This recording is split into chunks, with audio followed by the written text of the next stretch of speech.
Pedagogy book का 1.1 का question है and every year as a short as a long both में आ रहा है। तो आपको इस जो क्वेश्चंस है ना, मैं आपको आपके किताब में देखी थोड़ा सा क्या है ना, डिफिकल्ट वर्ड्स से जा रहा है। मतलब हिंदी हम लोग पढ़ चुके हैं, पता है हमें हिंदी आता है, बट फिर भी जब हम लोग लिखते हैं ना, वो चलती भाषा में आ जाता है। मतलब जो बोलने लायक होता है ना, उस भाषा में हम लोग लिखना स्टार्ट कर देते हैं। तो इसलिए जहाँ पे इजी मिला मुझे, मैं वो आपको देती हूँ, ताकि आप लोगों को सीटेट में भी हेल्प हो जाए, पेडागोजी में भी हेल्प हो जाए। तो अभी पहला क्वेश्चन हमारा भाषा का अर्थ एवं महत्व, उसको लेते हुए आगे चलेंगे। एक्सप्लेनेशंस जो भी आप चर्चा करोगे वो सिर्फ समझना है और अपनी भाषाओं में लिखना है, अपनी लैंग्वेज में आपको लिख देना है। ठीक है। तो भाषा का अर्थ एवं महत्व क्या है? अच्छा, नॉर्मली भाषा एक साधन है। ठीक है, साधन मतलब क्या है? नॉर्मली हम लोग कम्युनिकेट करते हैं, जिसके द्वारा हम एक व्यक्ति से बात कर सकते हैं। मतलब एक व्यक्ति दूसरे व्यक्ति से बात कर सकता है, वार्तालाप कर सकता है, उसको भाषा कहते हैं। भाषा इसलिए एक साधन है। सिंपल सिंपल लाइन है, उसको मार्क करिएगा। भाषा के द्वारा हम क्या कर सकते हैं? अपने विचारों को बता सकते हैं। विचारों को बता सकते हैं, just like expressing feelings. Expressing feelings, हमारे फीलिंग्स को, थॉट्स को बता सकते हो, जैसे कि अपने विचारों को व्यक्त करते हैं। और इसके लिए वाचिक ध्वनियों, मतलब ध्वनि होता है ना, साउंड। ठीक है। जो वर्बल साउंड है, आप जो वाच्य बोलते हो या वाचिक बोलते हो, वो वर्बल है, वर्बल है। सो आप जो चीज बोलते हो, बोलने से उसके साउंड आते हैं। जैसे मैं अभी बात कर रही हूँ, तो इसके कुछ ध्वनि है। मतलब मैं एक वर्ड भी प्रोनाउंस करूँ, एक अल्फाबेट या एक वर्ण प्रोनाउंस करूँ या बोलूँ, तो उसका एक ध्वनि आता है, स्वर आता है। तो उसी के द्वारा आप किसी इंसान को बात कर सकते हो। देखो, ये सांकेतिक नहीं है, सिंबल नहीं है इसमें। नॉर्मली आप सिर्फ भाषा का यूज कर रहे हो, तो वर्बल साउंड्स आए। यही नहीं, ये हमारे व्यक्तित्व के निर्माण, विकास, हमारी अस्मिता, अस्मिता मतलब आइडेंटिटी होता है, सामाजिक सांस्कृतिक पहचान का भी साधन है। देखो, जो जैसा बातचीत करता है वैसा उसको परिचय भी मिलता है। बहुत लोग होते हैं बहुत ज्यादा बोलते हैं, तो कुछ लोग होते हैं बहुत कम बोलते हैं, तो उन जैसा ही उनको परिचय मिलता है। उसके साथ बोलने का जो ढंग होता है, मतलब बोलने का जो तरीका होता है, तकनीक होता है, उसको भी यहाँ पे यूज किया जाता है या व्यवहार किया जाता है। इतना क्लियर है? क्लियर है? Yes no? हाँ, अभी वॉइस आ रहा है? वॉइस आ रहा है तो?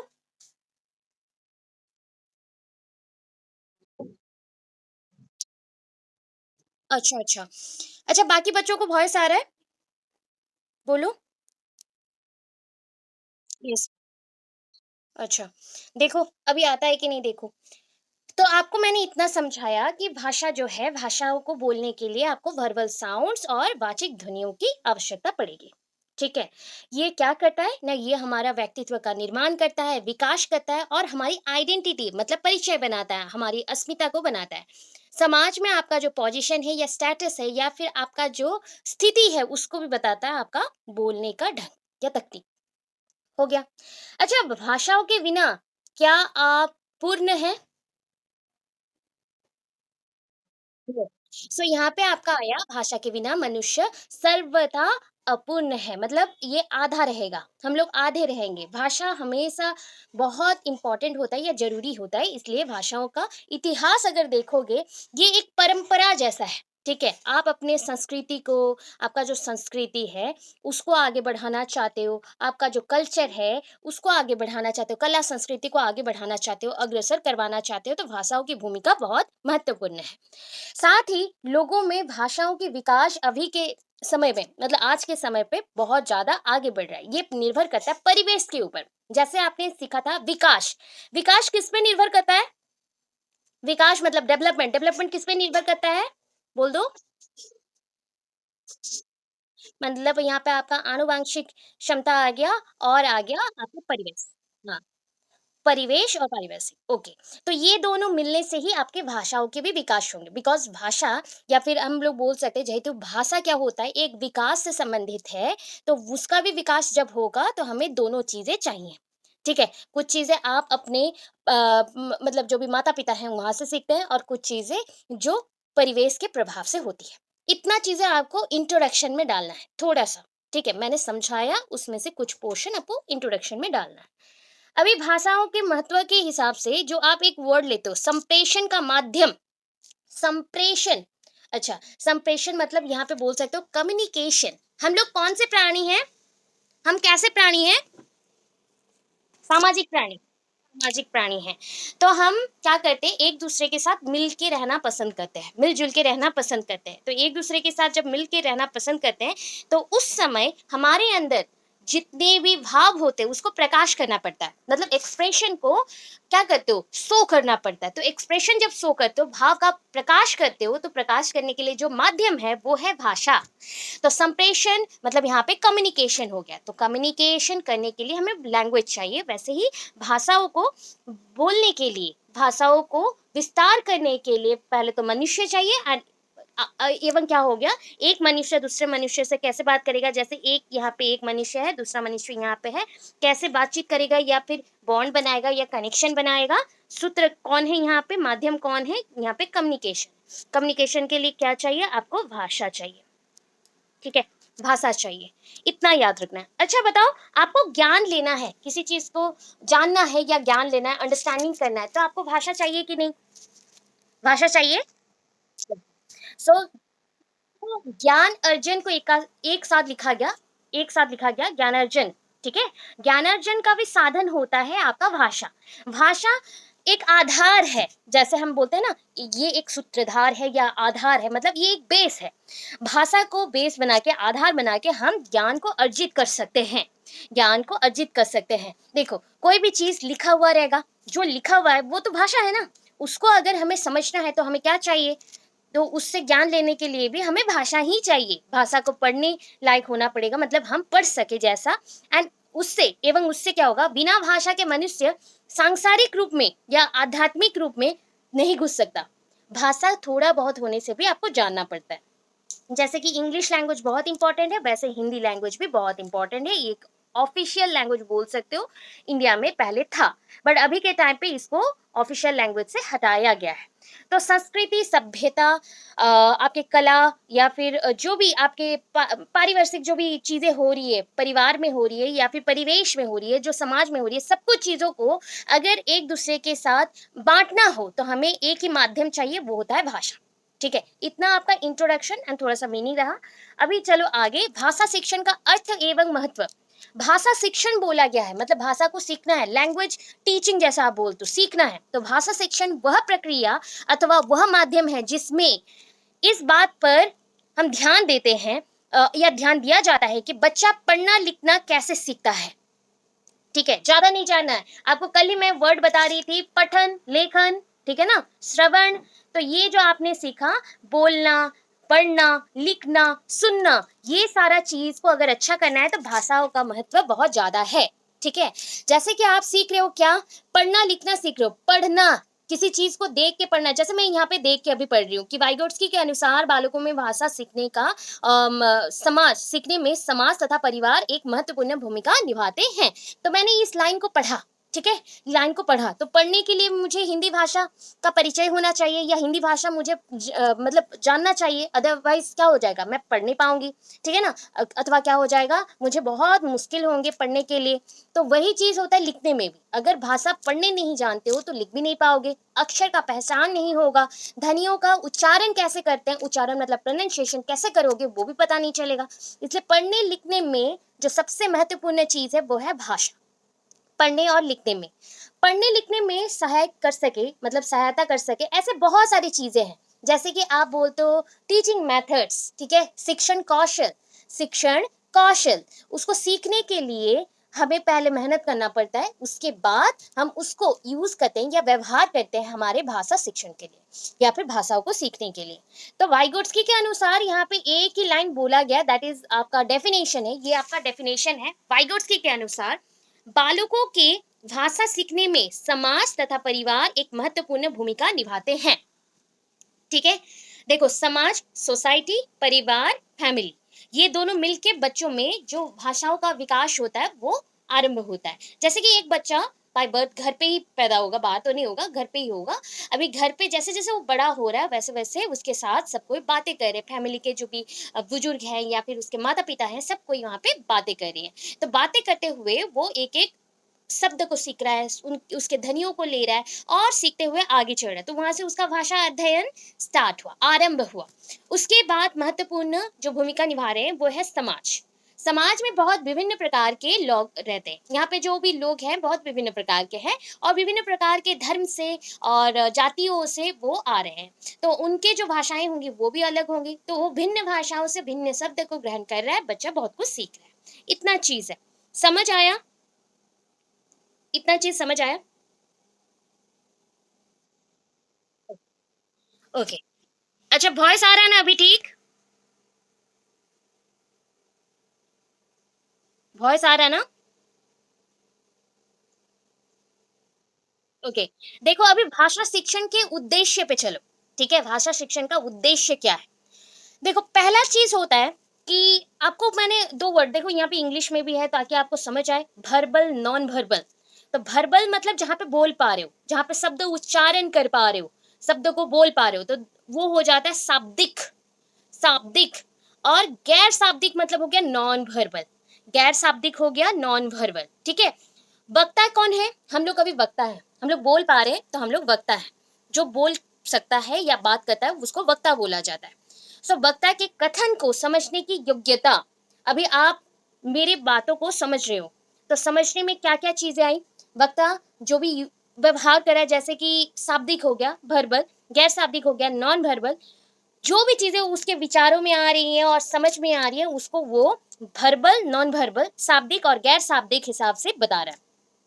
वही चीजों को हम एक दूसरे से जोड़ते जाते हैं, वस्तुओं के साथ जोड़ते जाते हैं और क्षमता के हिसाब से उसको समझना आरंभ करते हैं। तो ये होती है योग्यता, कि हम वक्ता के बातों को उसके उद्देश्य के साथ समझें। क्या वो पर्सन बोलना चाहता है उसको हम समझें। अभी देखो, समझ के साथ पठन की योग्यता। देखो, समझ अगर नहीं आता, जैसे कि आप एज ए टीचर क्या करेंगे, जैसे कक्षा में जाओगे, क्लासरूम में जाओगे, तो बच्चों में पूर्व ज्ञान क्या था, पिछला ज्ञान क्या था, उसको वो कितना जाता है, ये सब्जेक्ट के साथ, विषय के साथ वो कितना ज्ञान रखा हुआ है, उसको जानना। सो हमारा यहाँ पे पहला चीज होता है पढ़ाना, पठन। पढ़ाने के लिए जो पहला चीज है कि हमें पहले तैयार होना पड़ेगा प्रश्न के साथ। उसको पहले ही पूछो कि प्रारंभिक अवस्था में ही पूछो, पहला ही अवस्था में पूछो कि बच्चा, तुमको ये पता है?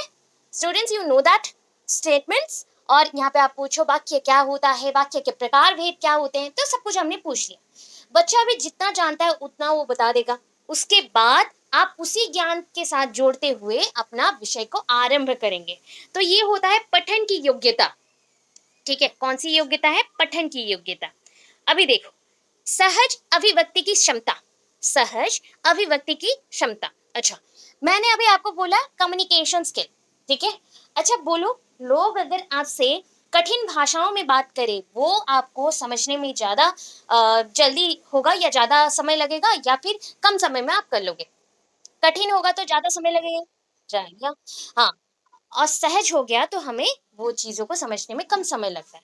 तो उसे विभिन्न परिस्थितियों में अपने संप्रेषणात्मक, ठीक है, संप्रेषण बोला गया, संप्रेषणात्मक कम्युनिकेशन कौशल, कम्युनिकेशन बोला गया, कम्युनिकेशन स्किल, कौशल मतलब स्किल को प्रयोग में लाने में समर्थ होना चाहिए। मतलब देखो, इंसान अपना जो भी चीजें हैं जिसको वो बताना चाहता है उस चीजों में वो सक्षम होना चाहिए कि हाँ, सहज उपाय से वो बता सके। कठिन मतलब शब्द को ले लिया और उसको बता रहा है तो वो समझा नहीं पाएगा। तो इसलिए बहुत सारे तरीके होते हैं जहाँ पे हम लोग अपने जो शब्द होते हैं जिसे हमें बताना है उस शब्द को हम आसानी से बता सकते हैं। तो सहज शब्द होने से आसानी से आप बता सकोगे और उस पे चर्चा भी आप कर सकोगे। ठीक है। अभी देखो, सुसंगत लेखन। सुसंगत लेखन कब होता है पता है? लिखने में, जब आप अच्छा लिखते हो कुछ, जैसे बहुत लोग होते हैं कविता लिखते हैं और गद्य लिखते हैं, पद्य लिखते हैं, बहुत कुछ लिखते हैं। तो ये जब होना चाहिए, इसके लिए आपको शब्द ज्ञान पहले होनी चाहिए कि कौन से शब्द को आप लिखोगे। फिर आपको होना चाहिए व्याकरण का ज्ञान, मतलब आप ग्रामर जानना पड़ेगा। फिर होगा विषय का ज्ञान, तो कौन से विषय पे आप काम कर रहे हो। फिर होगा विराम चिन्ह, मतलब आपका जो होता है फुल स्टॉप जैसे आप बोलते हो, इसको यहाँ पे दाढ़ी विसर्ग जो भी आप यूज कर रहे हो उसको कैसे आप यूज करोगे। कॉमा हो गया, आप कैसे आप एक जगह पे अटकोगे या फिर कैसे आगे लेके जाओगे, थोड़े थोड़े ही में विराम चिन्ह होगा।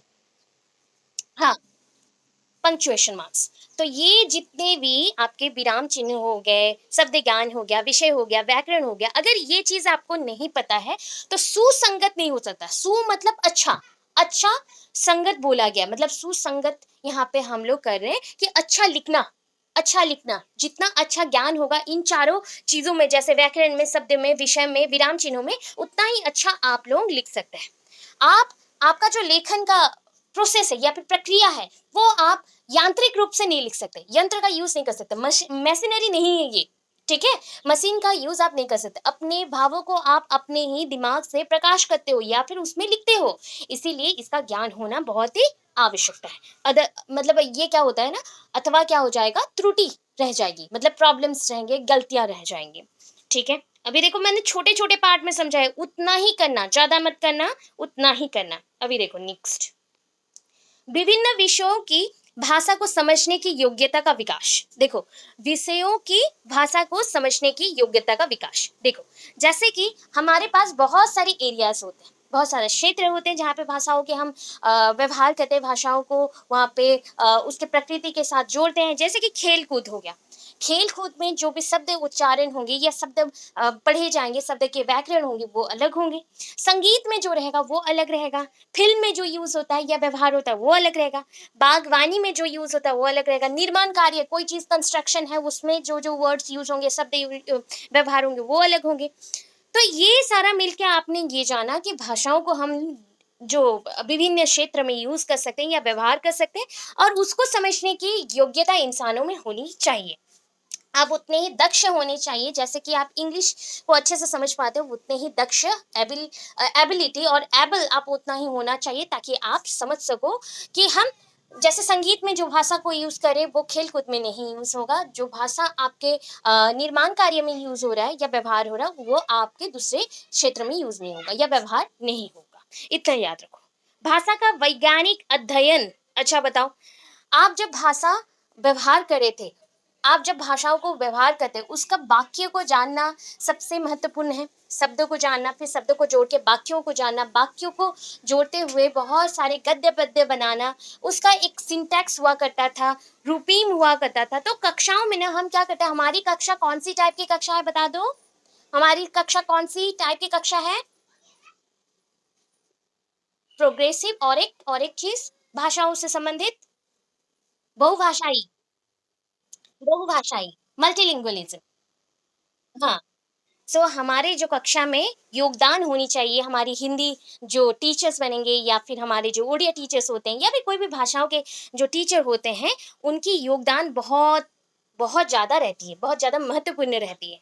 सो जैसे कि आप मूल्यांकन कर रहे हो, यहाँ पे उस चीज़ को लिखा गया, आंकड़ों का संकलन, आंकड़ों का अवलोकन और उनकी समानताओं, मतलब समान जो है समानताओं को देखना, विभिन्नताओं को देखना। ये जो जितने भी वर्गीकरण हैं, जैसे कि आप किसी चीज़ का मूल्यांकन कर रहे हो, भाषाओं को तोड़ रहे हो या भाषाओं को विभिन्न वर्ग में रख रहे हो, क्लासिफिकेशन कर रहे हो, तो ये सारा चीज़ हमारा वैज्ञानिक अध्ययन में लिया जाता है। वैज्ञानिक अध्ययन होता है, आप बोलते हो ना scientific study, scientific study of language. तो लैंग्वेज को समझने के लिए बहुत सारे वर्ग में समझना पड़ता है या तोड़ना पड़ता है, पहले छोटे छोटे पार्ट्स करते हुए उसके छोटे छोटे वर्ग में विभक्त करना पड़ता है। उसके बाद ही आप बच्चों को बोल सकते हो कि इस प्रक्रिया से पहले आप देखोगे, जितने भी शब्द हैं उसका मूल्यांकन करो, उसमें क्या है उसको समझो, उसके बाद उसको ऑब्जर्वेशन करो, दैट मीन्स अवलोकन करो, उसके बाद उसमें क्या विभिन्नताएं हैं और समानताएं हैं उसको देखो, कि एक शब्द दूसरे शब्द से कैसे भिन्न होते हैं और भिन्न होते हैं उसको समझना है।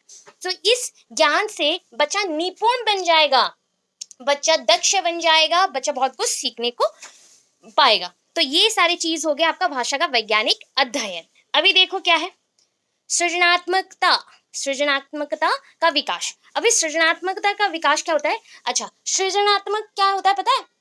एक वर्ड है इंग्लिश में, क्रिएटिव, क्रिएटिव, ठीक है, क्रिएटिव, क्रिएटिविटी, सुने हो ना, सुने हो कि नहीं? ओके।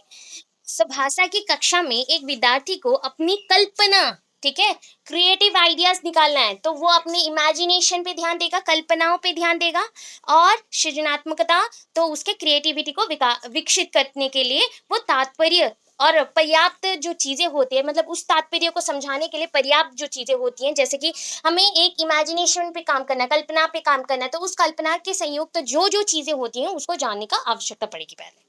सो कक्षा में जब बच्चा उस चीज़ को समझा रहा है, किसी भी दूसरे बच्चों को या फिर दूसरे टीचर को वो समझा रहा है कि मैं ऐसे-ऐसे एक कल्पना में हूँ एंड उस कल्पनाओं को मैं आगे बढ़ाना चाहता हूँ।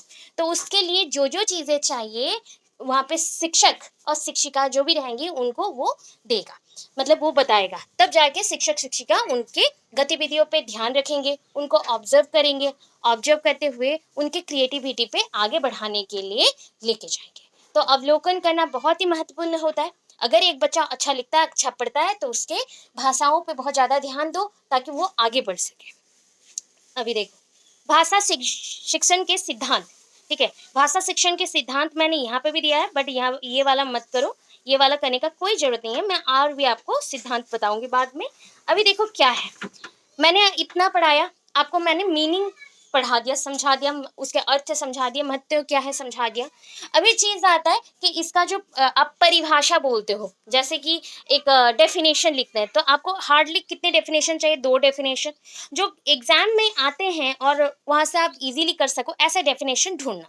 जैसे एक किताब है ब्रिटेनिका, ठीक है? ब्रिटेनिका, ठीक है? एनसाइक्लोपीडिया है, विश्वकोश है, एनसाइक्लोपीडिया और ब्रिटेनिका एनसाइक्लोपीडिया बोल सकते हो।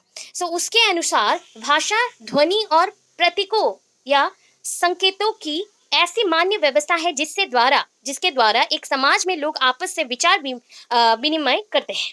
सो ये ना चीज़ आप लोगों ने ऑलरेडी पढ़ा हुआ था लैंग्वेज अक्रॉस करिकुलम के नोट्स में।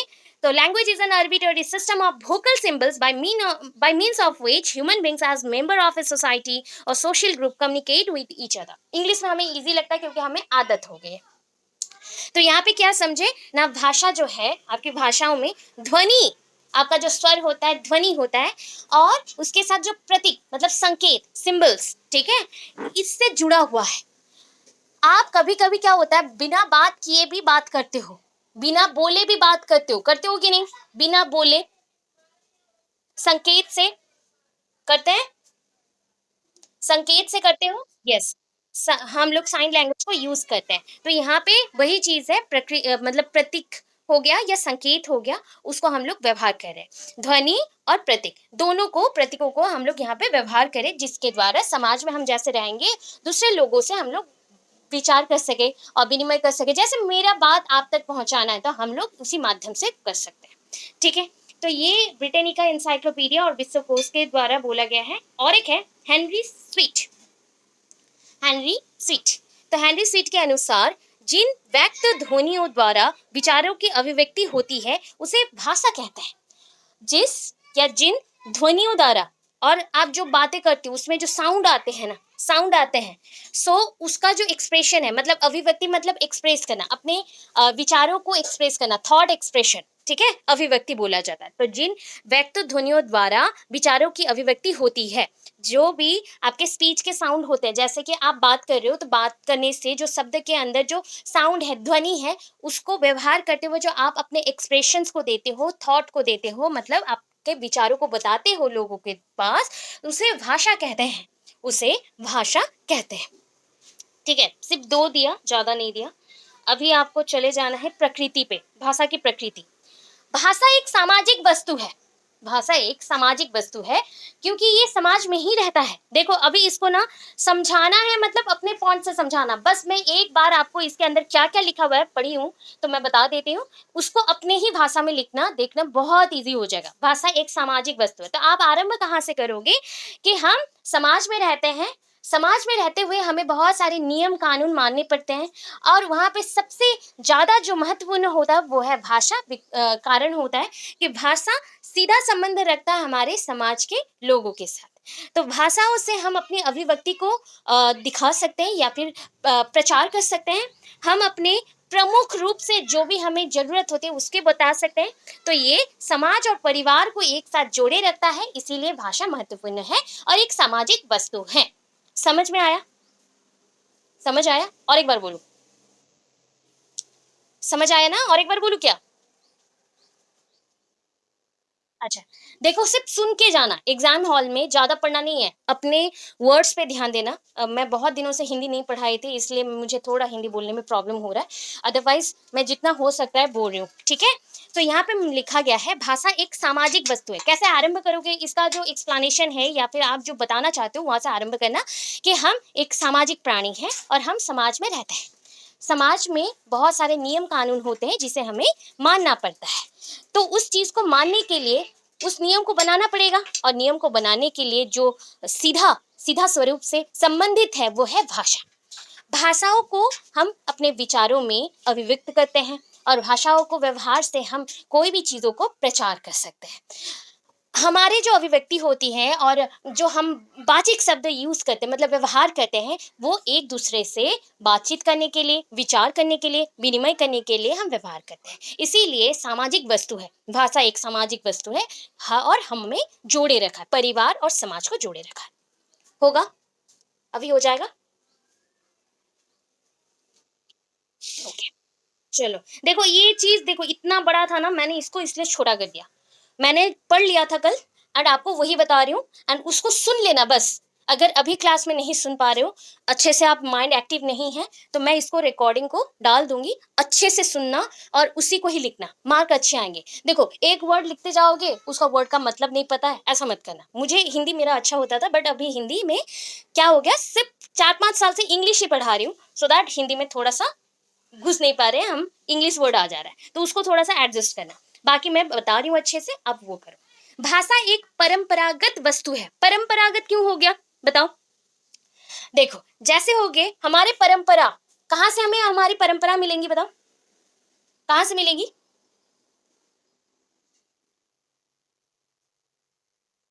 अच्छा, तो हम बोल सकते हैं हाँ, पीढ़ी दर पीढ़ी बोलता है। अच्छा, भाषा का योगदान हमेशा आगे ही रहा है। कैसे लिखोगे देखो, भाषा की योगदान हमेशा आगे ही रही है। सो भाषा क्या कहती है? भाषा का मतलब होता है जहाँ पे हम अपने गले का इस्तेमाल कर सकते हैं और हमारी ध्वनियों का इस्तेमाल कर सकते हैं और व्यवहार कर सकते हैं। भाषाओं से हमें हमारी संस्कृति और कला के बारे में पता चलती है। हमारे पूर्वज जो थे वो कैसे थे, उनके कौन से गुण अच्छे थे, कौन से कलाओं में वो माहिर थे और आगे जाके उन्हें क्या-क्या करना था, वो सारा हमने भाषा के माध्यम से ही जाना। क्योंकि हमारे जो पूर्वज थे उनकी और क्या हो सकते हैं, उनकी तो गत हो गए हैं, वो चल गए हैं बट उनकी जो किंतु और परंतु उनकी जो इच्छाएँ थी और उनकी जो काम थी, उनकी जो कार्य चीज़ें थी और वस्तुएँ थी, वो सारे लिखी गई है भाषाओं के माध्यम से।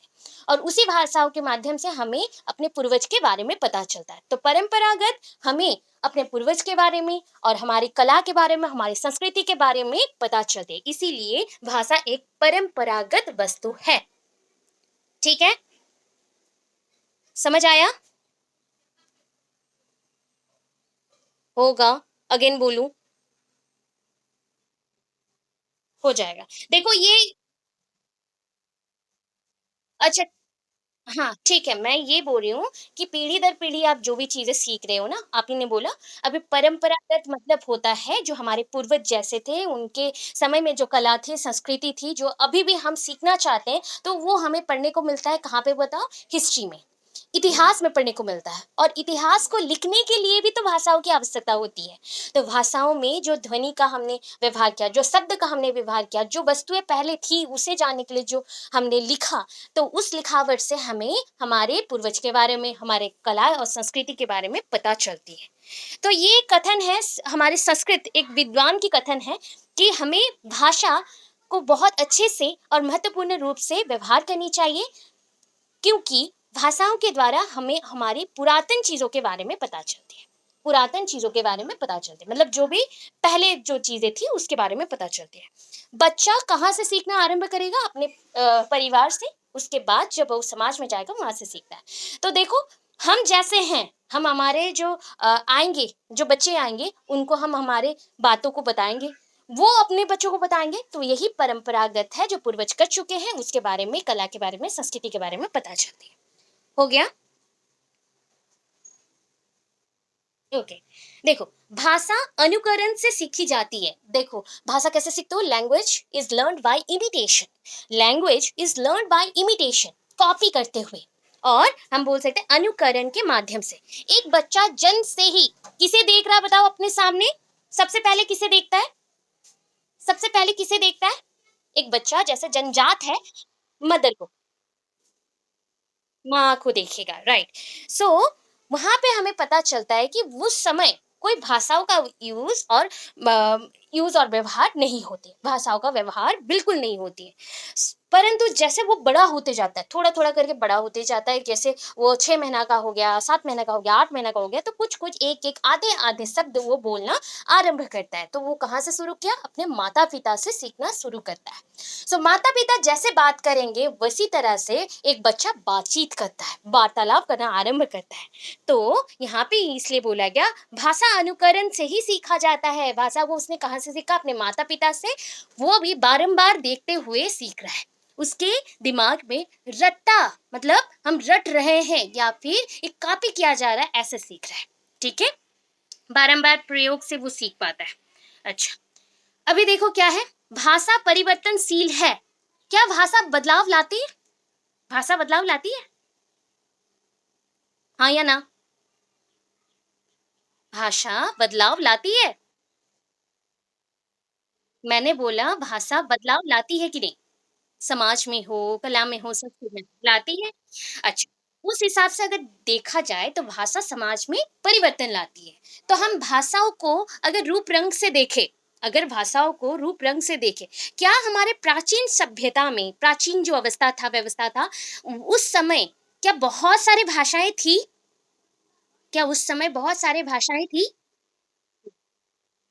नहीं थी। जैसे कि सबसे पहले जो भी हम रामायण महाभारत जानते हैं वो संस्कृत में लिखी गई थी। तो वहाँ पे भाषा हम पकड़ सकते हैं कि संस्कृत है। उसके बाद धीरे-धीरे एक के बाद एक भाषा आती गई।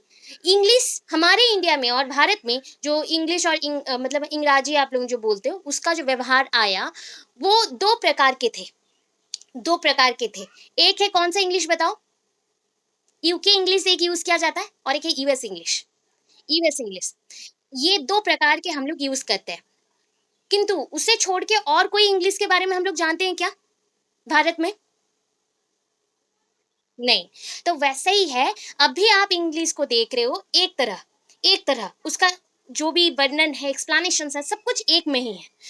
किंतु ये अगर आप 50 साल, 60 साल, 100 साल के बाद देखोगे, तो ये हो जाएगा इंग्लिश में परिवर्तन।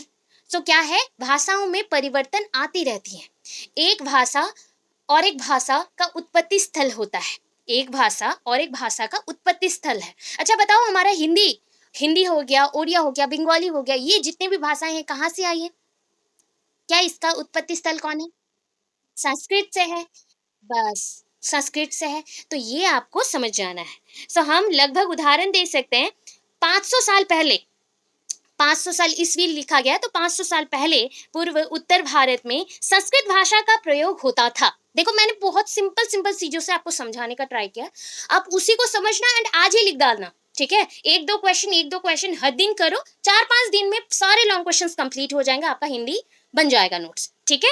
सो ये क्या था, भाषा को पहले क्या बोलते थे पता है? भाषा को भाखा बोलते थे, भाखा।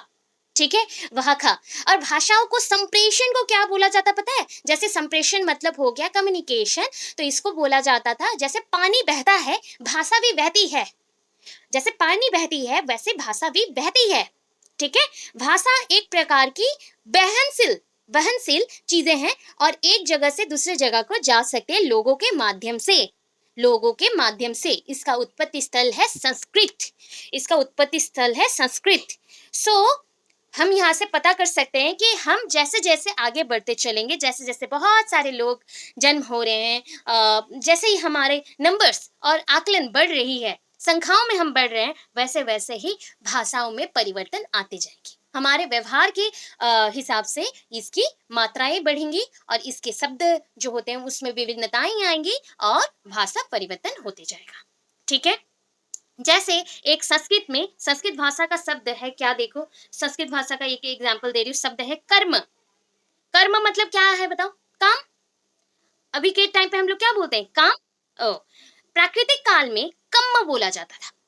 प्राकृतिक काल में मतलब आप बोल सकते हो प्राकृत काल में हो गया, तो आप आगे में चले जाओ, प्राचीन काल वाला चल जाओ, तो उस समय में कम्म बोला जाता है, कम्म। तो संस्कृत से ये शब्द आया कर्म, अब बोला जाता है काम और प्रकृति, और प्राकृतिक जो समय था, प्राचीन जो सभ्यता था, उस समय में कम्म बोला जाता था। इतना ही आपको लिखना है कि धीरे-धीरे इसके शब्द के जो उच्चारण होते हैं, उसके जो आकार होते हैं, उसकी जो मात्राएँ होती हैं, वो परिवर्तन होती हैं। इसलिए भाषा परिवर्तनशील है। वो जैसे समाज में परिवर्तन लाती है, वैसे ही खुद में भी परिवर्तन उसमें हो जाता है। समझ आया? हाँ क्या ना? बोलो। ओके, देखो, भाषा अर्जित संपत्ति है, ना कि पैतृक संपत्ति। पैतृक जानते हो ना? जो कि पिता-माता से मिलता है। पिता-माता से मिलता है, मतलब हेरिडिटी। भाषा कभी भी हेरिडिटी और आनुवांशिक नहीं है। पैतृक संपत्ति नहीं है। पिता-माता से नहीं मिलती है। पिता-माता से आपको सीखने को मिलती है। दान में मिलती है क्या? सीखता है, दान में नहीं मिलता है। हाँ, ये प्रॉपर्टी नहीं है, ये एक संपत्ति नहीं है। ये कौन-सा संपत्ति है? अर्जित संपत्ति है। एक्विजिशन कर रहा है, एक्वायर कर रहा है, खुद से कमा रहा है, वो सीखते हुए खुद से कमा रहा है, भाषाओं को कमा रहा है वो। कैसे कमा रहा है? जैसे हम लोग इनकम करते हैं ना, वैसे ही मेहनत कर रहे हैं और सीखने हैं। मेहनत करते जाएँगे और सीखेंगे। वैसे भाषा अर्जित संपत्ति है, ना कि पैतृक संपत्ति है। जैसे कि बोलो, अभी तमिल परिवार में एक बच्चे जन्म हुआ है, एक बच्चा जन्म हुआ है, उसको मैंने पहले से ही क्या किया, पंजाबी फैमिली में रख दिया, पंजाबी परिवार में रख दिया, तो वो कौन-सा भाषा बोलेगा? पंजाबी। तो वही चीज़ है, मतलब क्या है, मेरे माता-पिता तमिल होने से भी मेरा भाषा क्या हो गया, मेरा अर्जित संपत्ति है, इसीलिए मैं पंजाबी बोलूँगा, क्योंकि मैंने वहाँ से सीखा, वैसी चीज़ को सीखा। अभी के बच्चे क्या करते हैं बताओ? अभी के पेरेंट्स क्या करते हैं अपने घर पे? इंग्लिश सिखाना स्टार्ट करते हैं। Starting from the infancy period वो इंग्लिश बोलना स्टार्ट करते हैं। है कि नहीं? है कि नहीं? ओके। क्यों ये चीज़ें होता है? जो भाषा को हम पहले सुनते हैं, उसी भाषा में हमारा आग्रह बढ़ता है, इंटरेस्ट बढ़ता है, उसी भाषा को सीखने में हमें मज़ा आता है। इसीलिए वो हमारी जैसे कि मदर टंग है ना, वैसी रह जाती है और उसको सीखने के लिए इतना ज़्यादा मेहनत करने की ज़रूरत नहीं है। अच्छा, बताओ, आपको 2 लैंग्वेज दे रही हूँ, अगर जो हिंदी बच्चे हैं, आपको बोलो कौन-सा लैंग्वेज ईज़ी लगेगा? इंग्लिश ईज़ी लगता है या हिंदी? हिंदी में।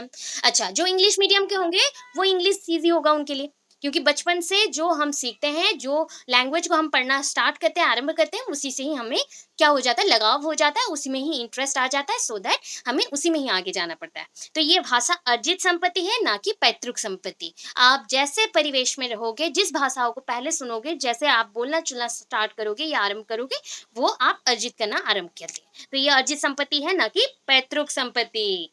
भाषा में अच्छा, ये क्या लिखा गया? आद्य चिक। अच्छा, आद्य चिक। अच्छा, आद्य चिकता होती है। अच्छा, आद्य चिकता का मतलब होता है कि स्व इच्छा और जैसी इच्छा हो। स्व इच्छा और जैसी इच्छा हो। ऐसे कठिन-कठिन शब्द देते हैं, तोड़ के पढ़ा करो या फिर अच्छे शब्द में आप उसको जोड़ लो एंड उसको पढ़ा करो। भाषा में आद्यक्षिकता होती है, या फिर आप बोल सकते हो कि इसको हम जैसे चाहे स्व इच्छा ले सकते हैं, स्वीकार कर सकते हैं। मतलब माना हुआ, जो चीज़ आप मान सकते हो, जो चीज़ आप सीख सकते हो, वैसा है। ठीक है? तो यहाँ पे देखो, अंग्रेजी भाषा में इसे वाटर और फ़ारसी भाषा में अव और रूसी भाषा में वदा और जर्मनी भाषा में वाशर आदि कहा जाता है। कौन से भाषा को देखो? उदाहरण के लिए एक पकड़ो, प्रत्येक समाज में पानी, पानी का प्रयोग होता है। पानी होता है ना, पानी, आप लोग पानी यूज़ करते हो, मतलब वाटर, वाटर हो गया। तो ये वाटर इंग्लिश में हो गया वाटर, ठीक है? परंतु क्या हो गया? अलग-अलग शब्द आएँगे अलग-अलग भाषाओं में।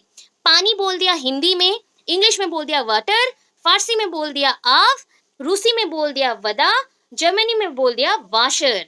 ये बोला जाता है। तो पानी एक वस्तु है जो कि अलग-अलग शब्द से प्रयोग किया जा रहा है दूसरे-दूसरे भाषाओं में।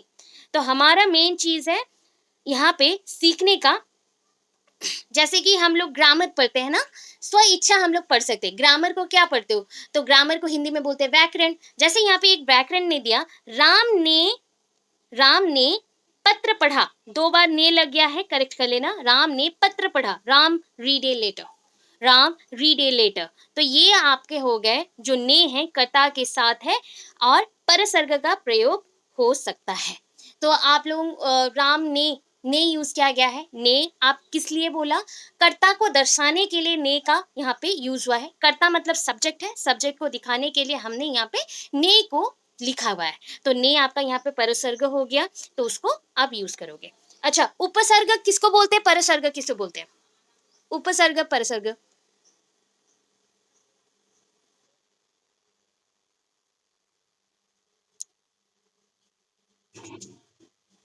अच्छा, आगे लगता है। हाँ, कोई भी शब्द का अगर आगे लगता है, जैसे कि आप बोलोगे उपकार, उपकार, ठीक है? उप, उप यहाँ पे लगा हुआ है, ठीक है? उन्नति, इसमें क्या है बताओ? कौन सा उपसर्ग है? उन्नति, उन, उन होगा।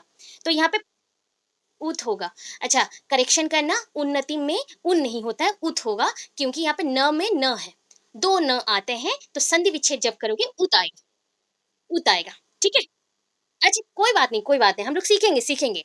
वैसे हमें भी टाइम लगता है, तो वो कोई प्रॉब्लम नहीं है, हम लोग सीखेंगे, गलतियों से सीखना ही चाहिए। मैं भी गलत पढ़ रही हूँ, उसमें भी सीखूंगी, कोई बात नहीं है, हम लोग सीखेंगे। अच्छा, यहाँ पे ने क्या हो गया? पीछे लग रहा है, कर्ता के पीछे लगेगा, कर्ता को संबोधित करते हुए लग रहा है, और इसको परसर्ग हमने बोल दिया। तो ऐसे चीजों में हमने क्या किया? स्व इच्छा और इच्छा सहित, इच्छा जैसा इच्छा हो वैसा हम लोग कर सकते हैं। क्योंकि एक जो शब्द होते हैं, शब्दों को जब आप वाक्य में बनाते हो, तो वाक्य कितने प्रकार के होंगे? वाक्य कितने प्रकार के होंगे, जानते हो? नॉर्मली कितने हैं? 3 हैं, बताओ क्या क्या? सरल, जटिल, मिश्र। हम्म, जिसको हम लोग बोलते हैं सरल होते हैं, जो जैसे सिंपल सिंपल स्टेटमेंट्स होंगे, सेंटेंसेस होंगे, वो सरल होते हैं। यौगिक जो बोल रहे हो, यौगिक कौन सा है बताओ? यौगिक कौन सा है? यौगिक मतलब जोड़ना, राइट? हाँ, 2 सरल वाक्यों को जोड़ने के लिए जो हम व्यवहार करते हैं, जैसे इंग्लिश में हम लोग एंड का व्यवहार करते हैं, यूज़ करते हैं, वैसे यहाँ पे ओ और एवं, तथा, ये ऐसे हम लोग कुछ व्यवहार करते हैं। अच्छा, मिश्र क्या होता है? सरल और यौगिक दोनों जहाँ पे जुड़े हुए होंगे, वो आपके मिश्र आएँगे। तो ऐसे बहुत सारे मिलेंगे। तो आप जब भी वाक्य को बना रहे हो, तो वाक्यों में पहला क्या था, बाद में क्या आएगा और बीच में क्या आएगा, सब कुछ समझना पड़ता है। तो ये स्व इच्छा होता है। आप जिस घटना को देख रहे हो, उस घटना से संबंधित करके हमें पढ़ना पड़ता है। अच्छा, चलो आगे। भाषा में क्या है? वैधता का गुण होता है। भाषा में वाक्यों का उच्चारण और वाक्य या उच्चार, उच्चार के 2 स्तर पाए जाते हैं। अच्छा, ये चीज़ तो बहुत इम्पोर्टेंट है, पता है आपको? देखो, निरर्थक और आप बोल सकते हो कुछ चीज़ें होते हैं, प्रत्येक को हम सार्थक और निरर्थक 2 उपाय में हम विभक्त कर सकते हैं वाक्यों को। जैसे राम घर गया, सार्थक इकाइयाँ हैं। क्या है? यहाँ पे राम घर गया, कितने शब्द हैं बताओ? कितने शब्द हैं इसमें? 3, 3, ठीक है? अच्छा, तीनों को जोड़ने से एक अर्थपूर्ण वाक्य बनेंगे क्या नहीं? बनेंगे? अर्थ निकलता है? अच्छा, अगर मैं बोल दूँ सिर्फ राम, इसका कोई अर्थ आया क्या? मुझे इतना पता चला राम किसी का नाम है। घर, घर एक जगह है। गया, कोई जा रहा है। बस तीनों को अगर जोड़ लेते हैं, एक वाक्य बनता है, और वाक्य से हमें उसका अर्थ पता चलता है कि कोई एक इंसान है और व्यक्ति है जिसका नाम राम है, वो घर जा रहा है। इतना पता चलेगा। तो ये सार्थक इकाई है। सार्थक इकाई है, ठीक है? सार्थक इकाई है। इसमें 3 सार्थक इकाई होते हैं, जहाँ पे हर एक शब्द का कोई अर्थ निकलता है, और तीनों को जोड़ने से एक महत्वपूर्ण वाक्य बनता है, उसको सार्थक बोलते हैं, सार्थक इकाई। अभी जो निरर्थक होता है, निरर्थक मतलब जैसे कि देखो, बात को आप बोलो यहाँ पे राम घर गया, तो राम को अगर मैं और भी तोड़ दूं छोटे छोटे पार्ट में, जैसे कि संधि विच्छेद करते जाते हो, उसको और भी तोड़ो छोटे छोटे शब्द को, जैसे अल्फाबेट्स को जोड़ते हो ना, A plus B plus C, ऐसे करके हम लोग जोड़ेंगे। Apple, A plus P plus L plus E, ऐसे जोड़ते हो। वैसे ही हिंदी में हमें और भी निरर्थक अगर करना है, तो देखो, राम लिखना है, तो उसमें आ की मात्रा लगेगा, फिर म लगेगा, सब में हलंत लगाया गया है। तो राम म, यहाँ पे म में राम, तो आप इंग्लिश में जब लिखते हो कैसे, RAMA, राम, तो यहाँ पे म में अ लगा, अ की मात्रा आ रहा है, ठीक है? सो र प्लस आ प्लस म प्लस अ, ये बन गया हमारा राम। घर को कैसे लिखोगे? घर, घ, यहाँ पे घ, फिर अ, प्लस र प्लस अ। सब में हलंत लग गया है, जितने भी हमारे वर्ण हैं उसमें लग रहे हैं। अभी देखो घर गया, ये घर हो गया गया। गया में क्या लगेगा? ग लगेगा प्लस अ लगेगा, य लगेगा, फिर आ लगेगा, गया। तो अभी बोलो ये जो चीजें हैं जो बीच बीच में लग रही हैं, र उसके साथ आ, फिर म उसके साथ अ, तो अभी एक एक अगर पढ़ते हो इसको इकाई करके छोटे छोटे पार्ट में, क्या इसका कोई अर्थ है? इसका कोई अर्थ है? नो। तो राम एक अर्थपूर्ण बन गया, बट यहाँ पे राम को अगर पूरा तोड़ के लिख दो इसका कोई अर्थ नहीं बनेगा, तो ये निरर्थक इकाइयां हैं। परंतु इसको जो बोलने का, हम जैसे बोलते हैं ना कि प्रोनाउंसिएशन, बोलने के लिए इसे व्यवहार किया जाता है। राम, राम। तो इसको बोलने के लिए हम ध्वनियों का उच्चारण करते हैं, ध्वनि को बोलते हैं, शब्द को उच्चारण करते हैं। तो ये जो ध्वनि उत्पन्न हो रही है इसी के ऊपर, ठीक है, इसी के ऊपर निरर्थक जो इकाइयां होते हैं उसके ऊपर आपके ध्वनियों का उच्चारण निर्भर करता है, कैसे आप ध्वनियां निकाल रही हैं, उत्पन्न कर रही हैं, ठीक है। तो भाषा शास्त्र में ये जो निरर्थक इकाइयां हैं इसको बोला जाता है स्वनिम, और सार्थक इकाइयां हैं उसको बोलते हैं रूपीम, ठीक है। इंग्लिश में भी सेम है, ठीक है, इंग्लिश में भी सेम है। निरर्थक इकाइयां को क्या बोलोगे?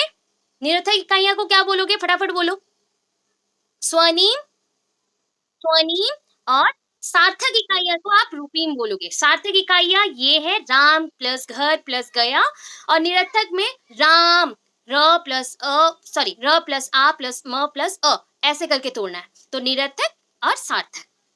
तो भाषाओं में दैर्घ्यता, दैर्घ्यता का गुण होता है, ये दो गुण हैं, दो स्तर में पाए जाते हैं। एक होता है रूपीम, दूसरा होता है स्वनिम। ये दो गुण उसमें रहते हैं, इसलिए दैर्घ्यता का गुण बोला गया है। भाषा के अंतरता का गुण होता है। अच्छा बोलो, भूतकाल भविष्यकाल जो बोलते हो, भूत भविष्य वर्तमान, भूत भविष्य वर्तमान, तीन काल को हम लोग क्या बोलते हैं? इंग्लिश में क्या बोलते हो? टेंस, टेंस बोलते हैं। सो हम क्या करते हैं, भाषाओं को अपने वस्तुओं के साथ जब जोड़ते हो तो वस्तु पहले था, अभी है, या उसके बाद रहेगा, इस चीज को दर्शाने के लिए ये काल को यूज किया जाता है और व्यवहार किया जाता है।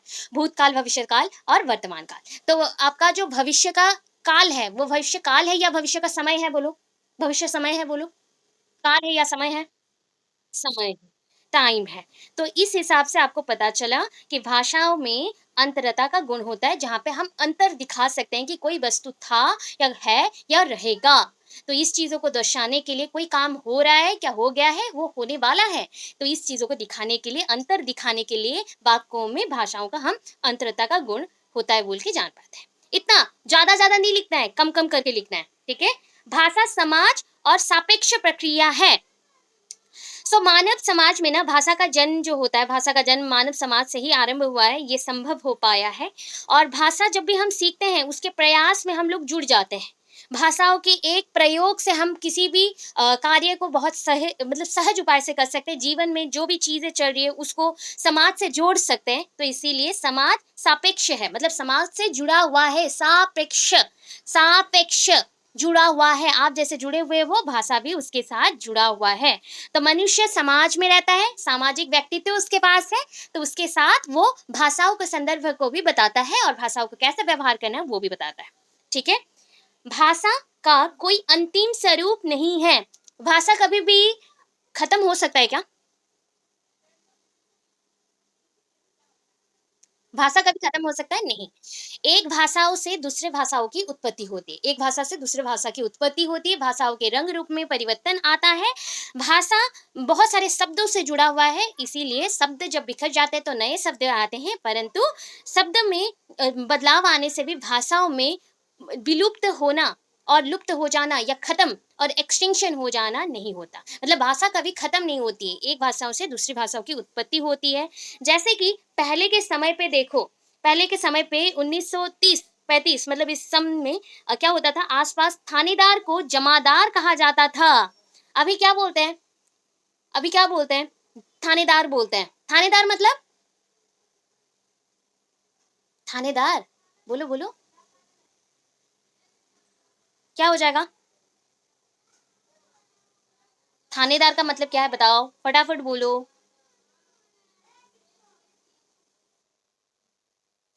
पुलिस स्टेशन में जो भी लोग रहते हैं ना, उनको थानेदार बोला जाता है। थानेदार मतलब थाना में जो रहते हैं, देखभाल करते हैं, उसको थानेदार बोलते हैं। पहले के समय में जमादार होता है, पुलिस को हम बोलते हैं थानेदार। पुलिस को हम थानेदार बोलते हैं। और भी वर्ड है, और भी शब्द हैं, बोलो क्या होंगे? पुलिस को और क्या बोल सकते हो हिंदी में? दारोगा बोलते हो, दारोगा? दारोगा सुने हो? सिपाही, दारोगा ऐसे बोला जाता है। तो इस हिसाब से आप देख सकते हो कि इसका कोई अंतिम स्वरूप नहीं है, एंडिंग नहीं है, नेवर एंडिंग। लैंग्वेज कभी एंड नहीं होता, खत्म नहीं होता, भाषाओं की कभी अंत नहीं है, वो सिर्फ परिवर्तन होता है, उसके अंत नहीं है।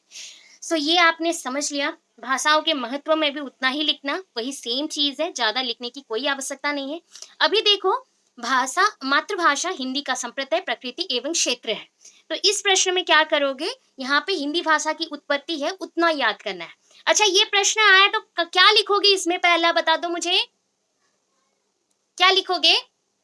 भाषा क्या है उसका अर्थ लिखोगे, उसका परिभाषा लिखोगे, उसका अर्थ लिखोगे, महत्व लिखोगे, जो कि पहले क्वेश्चन में हम पढ़ के आए। समझ आया? ये प्रश्न अगर आया जो पहले क्वेश्चन में हमने पढ़ा था, उसी को आप लिखोगे। उसके बाद यहाँ पे पेन में मैंने मार्क किया हुआ है, उसको लिखोगे। क्या लिखा है? मैंने बोला अच्छा, ठीक है, ठीक है। मातृभाषा के रूप में हिंदी के स्वरूप का स्पष्ट कीजिए और उसकी प्रकृति पर विचार कीजिए। प्रकृति बोला गया है, अभी तो प्रकृति पढ़ के आए थे, तो आप ना पहले जो क्वेश्चन पढ़े हो वो भी कर लोगे तो हो जाएगा। बस इसमें ना हिस्ट्री थोड़ा सा ऐड करना है। हिस्ट्री, कहाँ से भाषा की उत्पत्ति हुई है, किस ईस्वी में कैसे बोला जाता था, कौन सी ईस्वी में इसमें परिवर्तन आया और अभी की ईस्वी में क्या चल रहा है, इतना हिस्ट्री आपको लिखना है। जैसे कंट्रीब्यूशन था ना, बहुत सारे लेखक के यहाँ पे कंट्रीब्यूशन से बहुत कुछ उन्होंने योगदान दिया हुआ है, तो उस योगदान को जोड़ना है। बाकी का जो भी पॉइंट है वो सेम रहेगा 1.1 के साथ, जो हिंदी का मैंने अभी पढ़ाया उसके साथ समान रहेगा। समझ आया होगा? समझ आया कि नहीं बताओ? फटाफट बोलो। अच्छा, मैंने बोला कि पहले आपको इस क्वेश्चन में परिभाषा लिखना है, भाषा के अर्थ लिखना है, महत्व लिखना है, प्रकृति लिखना है। हो जाएगा? समझ आया? ओके, चलो इसके बाद देखो, अब इसका हिस्ट्री देखना है। इतिहास क्या है, पूरा कहानी जैसा सुनो। 3 भाग में इसको विभक्त किया गया है। इतिहास बोल रही हूँ पूरा। हिंदी भाषा की उत्पत्ति, हिंदी भाषा की उत्पत्ति संसार की लगभग 3000 भाषाओं को 13 भाषा परिवारों में बांटा गया है। कितने भाषा में? संसार में लगभग 3000 भाषाएं हैं। कितने भाषाएं हैं? 3000 भाषाएं हैं। उसको 13 मतलब 13 भाषा परिवारों में विभक्त किया गया है। 13 भाषा परिवारों में विभक्त किया गया है और बांटा गया है। हिंदी का संबंध इनमें से भारतीय है। अच्छा, भारतीय आ रहा था, भारतीय भाषा परिवार है। हिंदी कहाँ से आया है? हिंदी आया है भारतीय भाषा परिवार, भारतीय भाषा परिवार।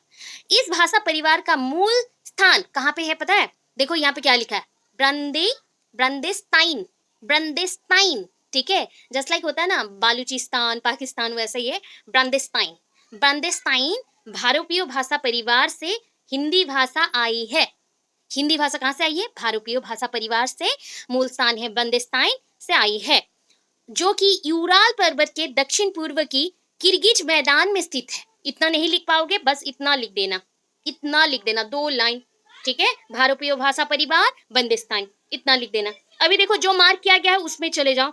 सो ना, भाषाओं के भारतीय जो आर्य भाषाएं थी, जो उसका जो कला संस्कृति और उसमें जो इतिहास था, उससे पता चलता है कि इसको ना 3 भाग में विभक्त किया गया है और 3 भाग में हमने इसको बांट दिया है। पहला क्या है? प्राचीन भारतीय आर्य भाषाएं। प्राचीन भारतीय आर्य भाषाएं तब आई, उसके बाद प्राचीन के बाद मध्यकालीन, अभी जो चल रही है आधुनिक, आधुनिक मॉडर्न। ठीक है, प्राचीन भारतीय आर्य भाषाएं 1500 ईस्वी से आया, ईस्ट पूर्व से आया, और ये 500 मतलब 500 ईस्ट पूर्व तक चला। इसमें कौन सी भाषाएं थी? जैसे कि वैदिक संस्कृत, लौकिक संस्कृत आदि को सम्मिलित किया जा सकता है। मतलब उस टाइम पे संस्कृत ही चल रहा था, और कौन से संस्कृत थे? वैदिक संस्कृत थे, जो कि वैदिक सिस्टम में यूज किया गया, गुरुकुल सिस्टम में। और संस्कृत जो लौकिक संस्कृत जो कि लोग यूज करते थे और व्यवहार करते थे बातचीत के लिए, वो चलता था। मध्यकालीन भारतीय जो आर्य भाषाएं हैं वो 500, यहाँ पे 500 खत्म हुआ, यहाँ पे आरंभ हुआ, 500 ईस्ट पूर्व से 1000 ईस्ट पूर्व तक चला। और इसमें पाली, प्राकृत, अपभ्रंश भाषाओं का यूज किया गया। अपभ्रंश क्या होता है? तोड़ तोड़ के, मतलब आधा आधा अपभ्रंश अवस्था में आया, भग्नांश अवस्था में आया। आधुनिक भारतीय आर्य भाषाएं जो है 1000 ईस्ट पूर्व से, मतलब ईस्वी से, ये ईस्ट पूर्व नहीं होगा, ईस्वी होगा, ईस्वी से स्टार्ट हुआ। और इसमें क्या आया? सोरसेनी, मगधी तथा और भी बहुत सारे मगधी के बहुत प्रकार के भाषाएं आ गए जो कि चले। और उसके बाद पश्चिम में आगे चल जाते, पश्चिम पश्चिम में आगे जाओगे तो हिंदी, पूर्वी हिंदी, बिहारी, ये उपभाषाएं भी आने लगी। तो इससे हमारे बोलियों में परिवर्तन आने लगा, जो हम बोलते हैं उसमें परिवर्तन आया। इसके बाद भी आपको पता है राजभाषा, ब्रजभाषा, अवधी, बघेली, छत्तीसगढ़ी, बहुत सारे शब्द का हमने व्यवहार किया और उससे आगे बढ़े। अभी देखो हम हिंदी भाषा का विकास दिखा रहे, सो 1000 ईस्वी से 1500 ईस्वी तक का चलेंगे, जिसको आदिकाल बोला गया, या जो प्राचीन काल था वो चला गया, खत्म हो गया। प्राचीन भारतीय आर्य भाषाएं खत्म, मध्यकालीन खत्म, आधुनिक खत्म। इसके बाद आता है आदिकाल।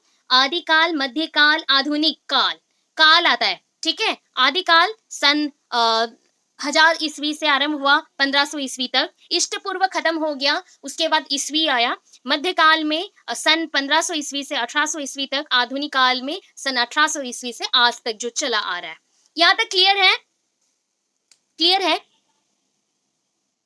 ओके। देखो अभी थोड़ा थोड़ा लिखना है, पूरा नहीं लिखना है, एक एक पैराग्राफ करके लिखना है और खत्म करना है। देखो यहाँ पे खत्म हो गया, ठीक है, यहाँ पे खत्म हो जाएगा। तो आपको पूरा करने में बहुत बड़ा लगेगा, तो आप उसको तोड़ दोगे। मैं सिर्फ समझाने के लिए यूज करती हूँ। अभी याद रखने के लिए क्या करोगे? आदिकाल के समय में आपको समय काल पता है, 1000 से 1500 ईस्वी में आ गया। और इस समय को क्या बोला जाता है? हिंदी भाषा का आरंभिक काल। क्या बोलते हो? हिंदी भाषा का आरंभिक काल, यहाँ से आरंभ हुआ। और हिंदी भाषा कहाँ से आ रही है पता है? कौन से अपभ्रंश से? सौरसेनी, सौरसेनी अपभ्रंश से आया, ठीक है। सो इतना 2 लाइन लिख दिए। 2 लाइन लिखने के बाद आप कुछ अपने पॉइंट्स लिख सकते हैं, जैसे कि पुरानी हिंदी में कुछ कुछ क्या बोलते हैं, सौरसेनी के भाषाएं आ जाती थी, उसके साथ समानता रहती थी, थोड़ी थोड़ी सी संस्कृत वर्ड्स भी एक एक आ जाती थी। बट अभी के हिंदी में बहुत सारा परिवर्तन है। राजनीतिक स्तर पे पहले कौन आया पता है? जब हिंदी भाषा चल रहा था तो राजा हर्षवर्धन आए। उनकी मृत्यु के पश्चात भारत में केंद्रीय सत्ता का अस्तित्व समाप्त हो गया, केंद्रीय सत्ता का अस्तित्व समाप्त हो गया और छोटे छोटे राज्य बन गए, बहुत सारे विभक्त हो गए, राज्य बन गए। अभी सर्वप्रथम मोहम्मद बिन कासिम ने, मोहम्मद बिन तुगलक नहीं बोल रही हूँ, मोहम्मद बिन कासिम ने सिंधु के हिंदू राजा दाहिर को पराजित किया और सिंध पर अपना प्रभुत्व, मतलब अपना अधिकार जमा लिया, ठीक है। क्या बोली? हर्षवर्धन का मृत्यु हो गया, उसके पश्चात केंद्रीय सत्ता खत्म हो गया, उसके बाद छोटे छोटे राज्य बन गए और सर्वप्रथम मोहम्मद बिन कासिम सिंध के हिंदू राजा दाहिर को पराजित किया और वहां पे प्रभुत्व स्थापित कर लिया। इसके बाद मोहम्मद बिन तुगलक आएंगे, बहुत सारे ऐसे सोमनाथ वंश आएंगे, मोहम्मद घोरी आएंगे, जो कि बहुत बार इंडिया को और भारत को लूटने लगे।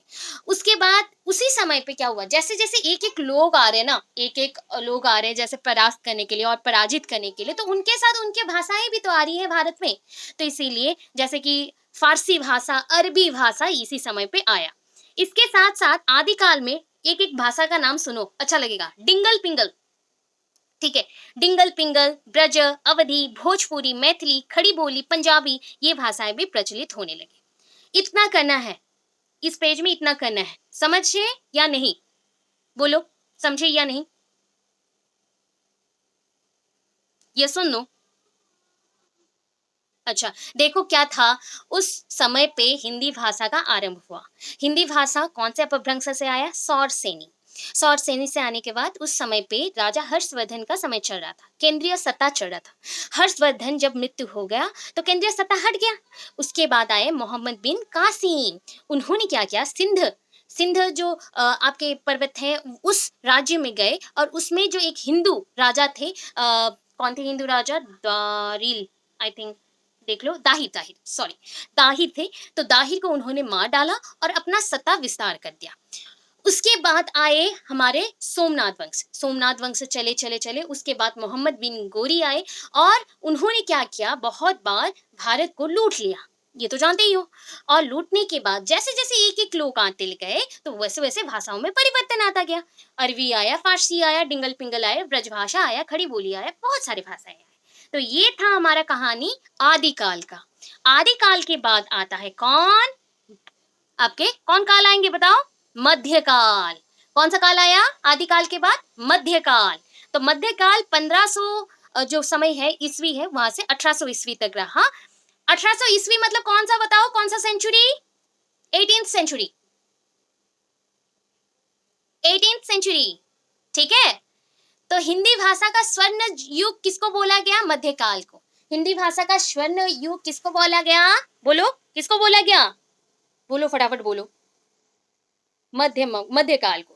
अच्छा, मध्यकाल में अगर इतना हिंदी भाषा चल रहा था और सोचो किताबें आ गई हैं, कॉपी में लिख सकते हैं, तो इतने जो लेखक थे उनका भी उत्पत्ति तो होगा ही। और उस समय पे साहित्य का निर्माण हुआ।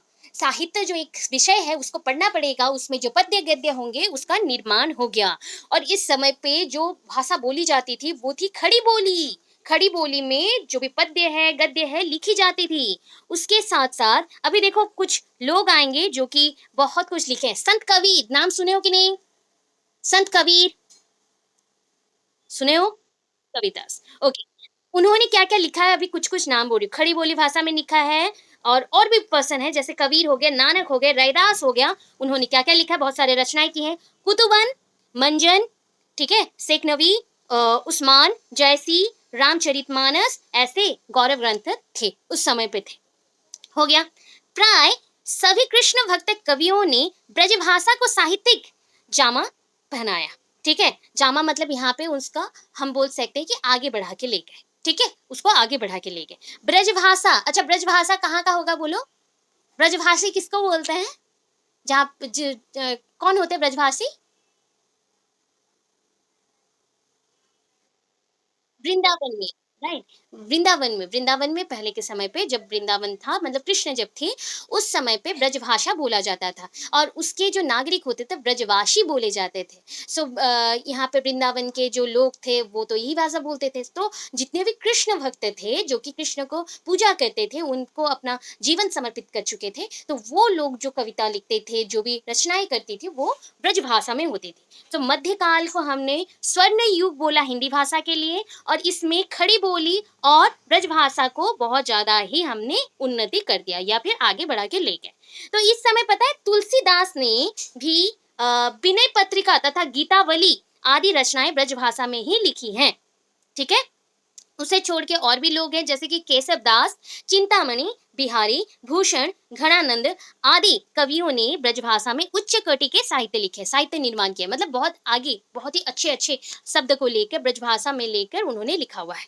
सो ये रीति काल तक इसका विकास हो गया। जब तक आप बोल सकते हो मध्यकाल से लेके अभी का जो काल चल रहा है इस समय के अंदर एक काल और भी आया रीति काल। उस समय तक ब्रजभाषा का विकास बहुत आगे बढ़ चुका था। अभी देखो कौन सा काल आया? आधुनिक काल। आधुनिक काल का आरंभ भी ब्रजभाषा से ही हुआ है। आधुनिक काल का आरंभ भी ब्रजभाषा से ही हुआ है। बहुत सारे काव्य रचनाएं ब्रजभाषा में ही हुई हैं। और इस समय में गद्य में खड़ी बोली ही प्रयोग की जाती थी। ब्रजभाषाओं में जो रचनाएं होती थी वो भी रहती थी, खड़ी बोली भी व्यवहार की जाती थी। उस समय में खड़ी बोली में संस्कृत के कुछ कुछ अंश रह जाते थे। संस्कृत के कुछ कुछ अंश रह जाते थे। आरंभ में बहुत सारे लोग हैं जो कि खड़ी बोली भाषाओं की आगे ले गए हैं और उसको आगे बढ़ा के चल रहे हैं जैसे कि लल्लू लाल, सदल मिश्र, इंसा अल्लाह खां तथा सदा सुखलाल ने खड़ी बोली का विकास करने में योगदान रहा है और महत्वपूर्ण योगदान दिया है। इतना याद रहा। इस समय में पता है आप जब, अच्छा ये पेज ना फिर से रिपीट हो गया। इस समय में लास्ट में बोल देती हूँ। इस समय में आपको ये पता है कि हिंदी भाषा और उर्दू भाषा बहुत समानता दिखाती हैं। विभिन्नताएं बहुत हल्के फुल्के हैं बट समानता बहुत दिखाती हैं। ये जानते हो कि नहीं? उर्दू भाषा भी इसी समय में आया हुआ था। उर्दू भाषा भी इसी समय में आया हुआ था। मतलब दो प्रकार की खड़ी बोली भाषाएं हैं। एक है खड़ी बोली हिंदी तथा एक है खड़ी बोली उर्दू। तो उर्दू में भी अभी बहुत कुछ चल रहा था। हिंदी उर्दू का संघर्ष हमेशा चलता गया है और उस पर भी बोला गया है। बहुत सारे रचनाएं की गई हैं कि हिंदी और उर्दू दोनों ही विभिन्न होने से भी बहुत सारी समानताएं दिखाती हैं। इतना समझ आया? कि बस भाषा कौशल के बारे में दिया है, जिस किताब से भाषा कौशल के बारे में दिया है, ये सीटेट का किताब है। सीटेट मतलब बोल सकते हो सेंट्रल गवर्नमेंट ने ही बनाया हुआ है, एंड यहाँ पे जो भी हमने शब्द को हमने प्रयोग किया हुआ है, वो सारे शब्द बहुत ही आसान है। ठीक है, आपको बहुत ही इजी लगेगा, आसान लगेगा समझने में, इसलिए इस किताब से दिया गया। मैंने आपके हिंदी किताब में भी पढ़ा, तो हिंदी किताब में ना मुझे उतना अच्छा नहीं लगा, नोट्स बनाने के लायक नहीं है वो। मतलब वहाँ पे पूरे स्टेटमेंट जैसे दिए हुए हैं, वाक्य पूरा सीधा-सीधा दे दिया है, बट उसमें कौन-सा उसका इंट्रोडक्शन होगा या परिचय होगा, कौन-सा उसका उद्देश्य होगा, ऐसे कुछ विभक्त नहीं किया गया है। तो इसलिए आप यहाँ से पढ़ना, ये आपको ईज़ी होगा, बहुत सारे पोर्शन्स में है, और मैं आपको एक के बाद एक पढ़ा रही हूँ। दिख रहा है कि नहीं मुझे बताओ? देखो, अभी पूरा कहानी जैसा सुनते जाओगे, ठीक है? कहानी सुनते हो अच्छा लगता है, तो वैसे पूरा याद रखोगे, तो आपको भाषा कौशल बहुत ही ईज़ी लगेगा। अभी देखो, मनुष्य एक सामाजिक प्राणी है और समाज में अन्य व्यक्तियों से संप्रेषण स्थापित करने के लिए वह बोलकर या लिखकर अपने भावों एवं विचारों को अभिव्यक्त करता है। मतलब देखो, आप अपने एक्सप्रेशन को, थॉट और एक्सप्रेशन को, अपने बातचीत को, कथन को कैसे रखते हो? आपके कथन को आप बातों के द्वारा रखोगे, या फिर उसको बोल सकते हैं अभिव्यक्ति और भावों का प्रकाश। अभी भावों को प्रकाश करने के लिए दो ही माध्यम है, एक होता है बोल के अथवा लिख के। ठीक है, बोलकर कर सकते हो अथवा लिख कर सकते हो, लिख कर सकते हो। देखो, बोलकर और लिख कर सकते हैं। जो भी आपके दिमाग में विचार चल रहे हैं, आपके जो भी बहुत सारी बातें हैं या कथन है, जो कि आप दूसरे व्यक्ति को बताना चाहते हो कि आपके अंदर ये भाव का प्रकाश होने वाला है, या फिर ये भाव आप अब उस तक पहुंचाना चाहते हो, तो उसको आप बोलकर या लिखकर ही बता सकते हो। तो ये आपका पहला पार्ट इंट्रोडक्शन चल रहा है। भाषा से संबंधित इन चारों क्रियाओं के प्रयोग करने की क्षमता को भाषा कौशल कहा जाता है। भाषा कौशल किसको कहते हैं? कौशल मतलब एक स्किल होता है। ठीक है, आपके पास कौन सा स्किल है बताओ? कौशल कौन सा कौशल है? पढ़ाई छोड़ के बोलो। कोई क्रिएटिव करते हो एक्स्ट्रा?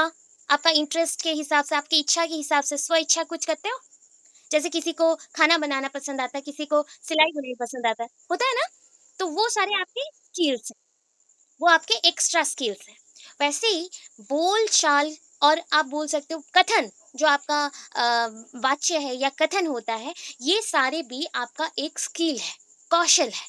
क्यों बोलो? जब भी आप लोगों को अपने भावों का प्रकाश करते हो या भावों को अभिव्यक्त करते हो, तो उससे समझ आना चाहिए कि आप क्या बोल रहे हो। ठीक है, कुछ लोग होते हैं जो घुमा-फिरा के बात करते हैं, कुछ लोग होते हैं सीधे-सीधे बात करते हैं। सो ये जो प्रक्रिया है या फिर ये जो क्षमता है जिसके द्वारा आप एक भाषा के माध्यम से दूसरे व्यक्ति तक अपने भावों को प्रकाश कर सकते हो या फिर अपने भावों को अभिव्यक्त कर सकते हो, इसको भाषा कौशल कहते हैं। इसे भाषा कौशल कौशल कहते हैं। इसका उद्देश्य क्या है? भाषा शिक्षण। इसका उद्देश्य क्या है? भाषा शिक्षण, मतलब भाषा को सीखना। ठीक है, सो भाषा शिक्षण के लिए हमें क्या चाहिए? कितने कौशल है बताओ? हमारे पास कितने कौशल है? चार। फोर, चार है। ठीक है, अभी ना जितना ट्राई करेंगे, मैं भी कल से ट्राई कर रही हूँ कि आप लोगों से सिर्फ हिंदी में ही बात करूं, जितना हो सके हिंदी वर्ड्स का ही यूज हो। और उससे क्या होगा कि हम जितना ही हिंदी भाषा का व्यवहार करेंगे, आपको लिखने में उतनी ही सुविधा होगी। ठीक है, ये मेन चीज होता है कि सीटेट में बाइलिंगुअल होते हैं। ठीक है, सीटेट में या केवीएस में जो भी जॉब्स होते हैं ना, वहाँ पे बाइलिंगुअल होता है। मतलब आपको हिंदी में भी दक्ष होना पड़ेगा, इंग्लिश में भी दक्ष होना पड़ेगा। जो हिंदी टीचर्स हैं, उनको भी इंग्लिश थोड़ा बहुत नॉलेज होना चाहिए, बाकी हिंदी में वो ज़्यादा दक्ष होंगे, क्षमता उनमें ज़्यादा होगी हिंदी की भाषा के हिसाब से। अभी देखो हमारे पास कितने कौशल हैं? हमारे पास कुल मिला के 4 कौशल है। पहला कौशल क्या है? श्रवण कौशल। बोलो आप लोग अभी क्या कर रहे हो? कौन-सा कौशल को अपनाए हो? श्रवण को। तो सुनकर अर्थ ग्रहण करने का कौशल क्या है? देखो, पूरा साइड में भी लिख दिया गया है। उसके मतलब को हमने बताया है सुनकर। आप देखो, अभी सुनकर उसके अर्थ को समझ रहे हो, ग्रहण कर रहे हो, उस कौशल को आपने बोला श्रवण कौशल। अच्छा बोलो, सबके अंदर सुनने का क्षमता है? चुपचाप बैठ के सुनने का क्षमता होती है? कभी क्या होता है, आपका दिमाग अगर काम ना करे तो आप सुनने को पसंद नहीं करते हो, तो इसलिए श्रवण कौशल का मतलब होता है अच्छे से अर्थ को ग्रहण करना सुनकर। तो इस क्षमता को हमने बोलते हैं श्रवण कौशल। इसके बाद आता है जो कि बोल कर करते हैं, मतलब मौखिक और बाचिक। क्या आ जाएगा? मौखिक और वाचिक। वाचिक यहाँ पे वाच्य या फिर हम जो बोलते हैं उसको मतलब कथन बोल सकते हो, या फिर बोलने को बोला जाता है वाचिक। तो वाचिक या मौखिक अभिव्यक्ति कौशल। तो विचारों को आप क्या करोगे? कैसे व्यक्त करोगे? व्यक्त करना मतलब अभिव्यक्त, और व्यक्त हो गया एक्सप्रेस करना। इंग्लिश में एक्सप्रेस कर करेंगे। तो हम विचार को, जो भी हमारे विचारे हैं या विचारों को हम बोलकर व्यक्त करेंगे दूसरे व्यक्ति को। अभी तीसरा आ गया पठन कौशल। तो ये क्या होता है? जैसे आप किताबें पढ़ते हो, तो पढ़कर कोई चीज को पढ़कर आप समझोगे, तो पढ़कर अर्थ ग्रहण करने का कौशल होता है आपका पठन कौशल। ठीक है। इंग्लिश में पठन कौशल को क्या बोलोगे? क्या है? Very good. क्यों बोलो? आपको ना इंग्लिश में थोड़ा थोड़ा बता दे रही हूँ, क्योंकि ये जो चार कौशल है ये पेपर 4A में भी काम पे आएगा। ठीक है। और प्लस आपको यहाँ पे हिंदी पेडागोजी में भी काम पे आएगा। इंग्लिश वालों को तो पहले ही पढ़ा चुकी हूँ। सो ये जानने का मतलब हो गया कि यहाँ पे आपको चार कौशल जानने हैं। ठीक है, अच्छी तरीके से। अभी देखो चौथा क्या? चौथा है लेखन कौशल। अच्छा, कोई ज्वाइन करना चाहता है? हम लोग ज्वाइन करवा देते हैं पहले।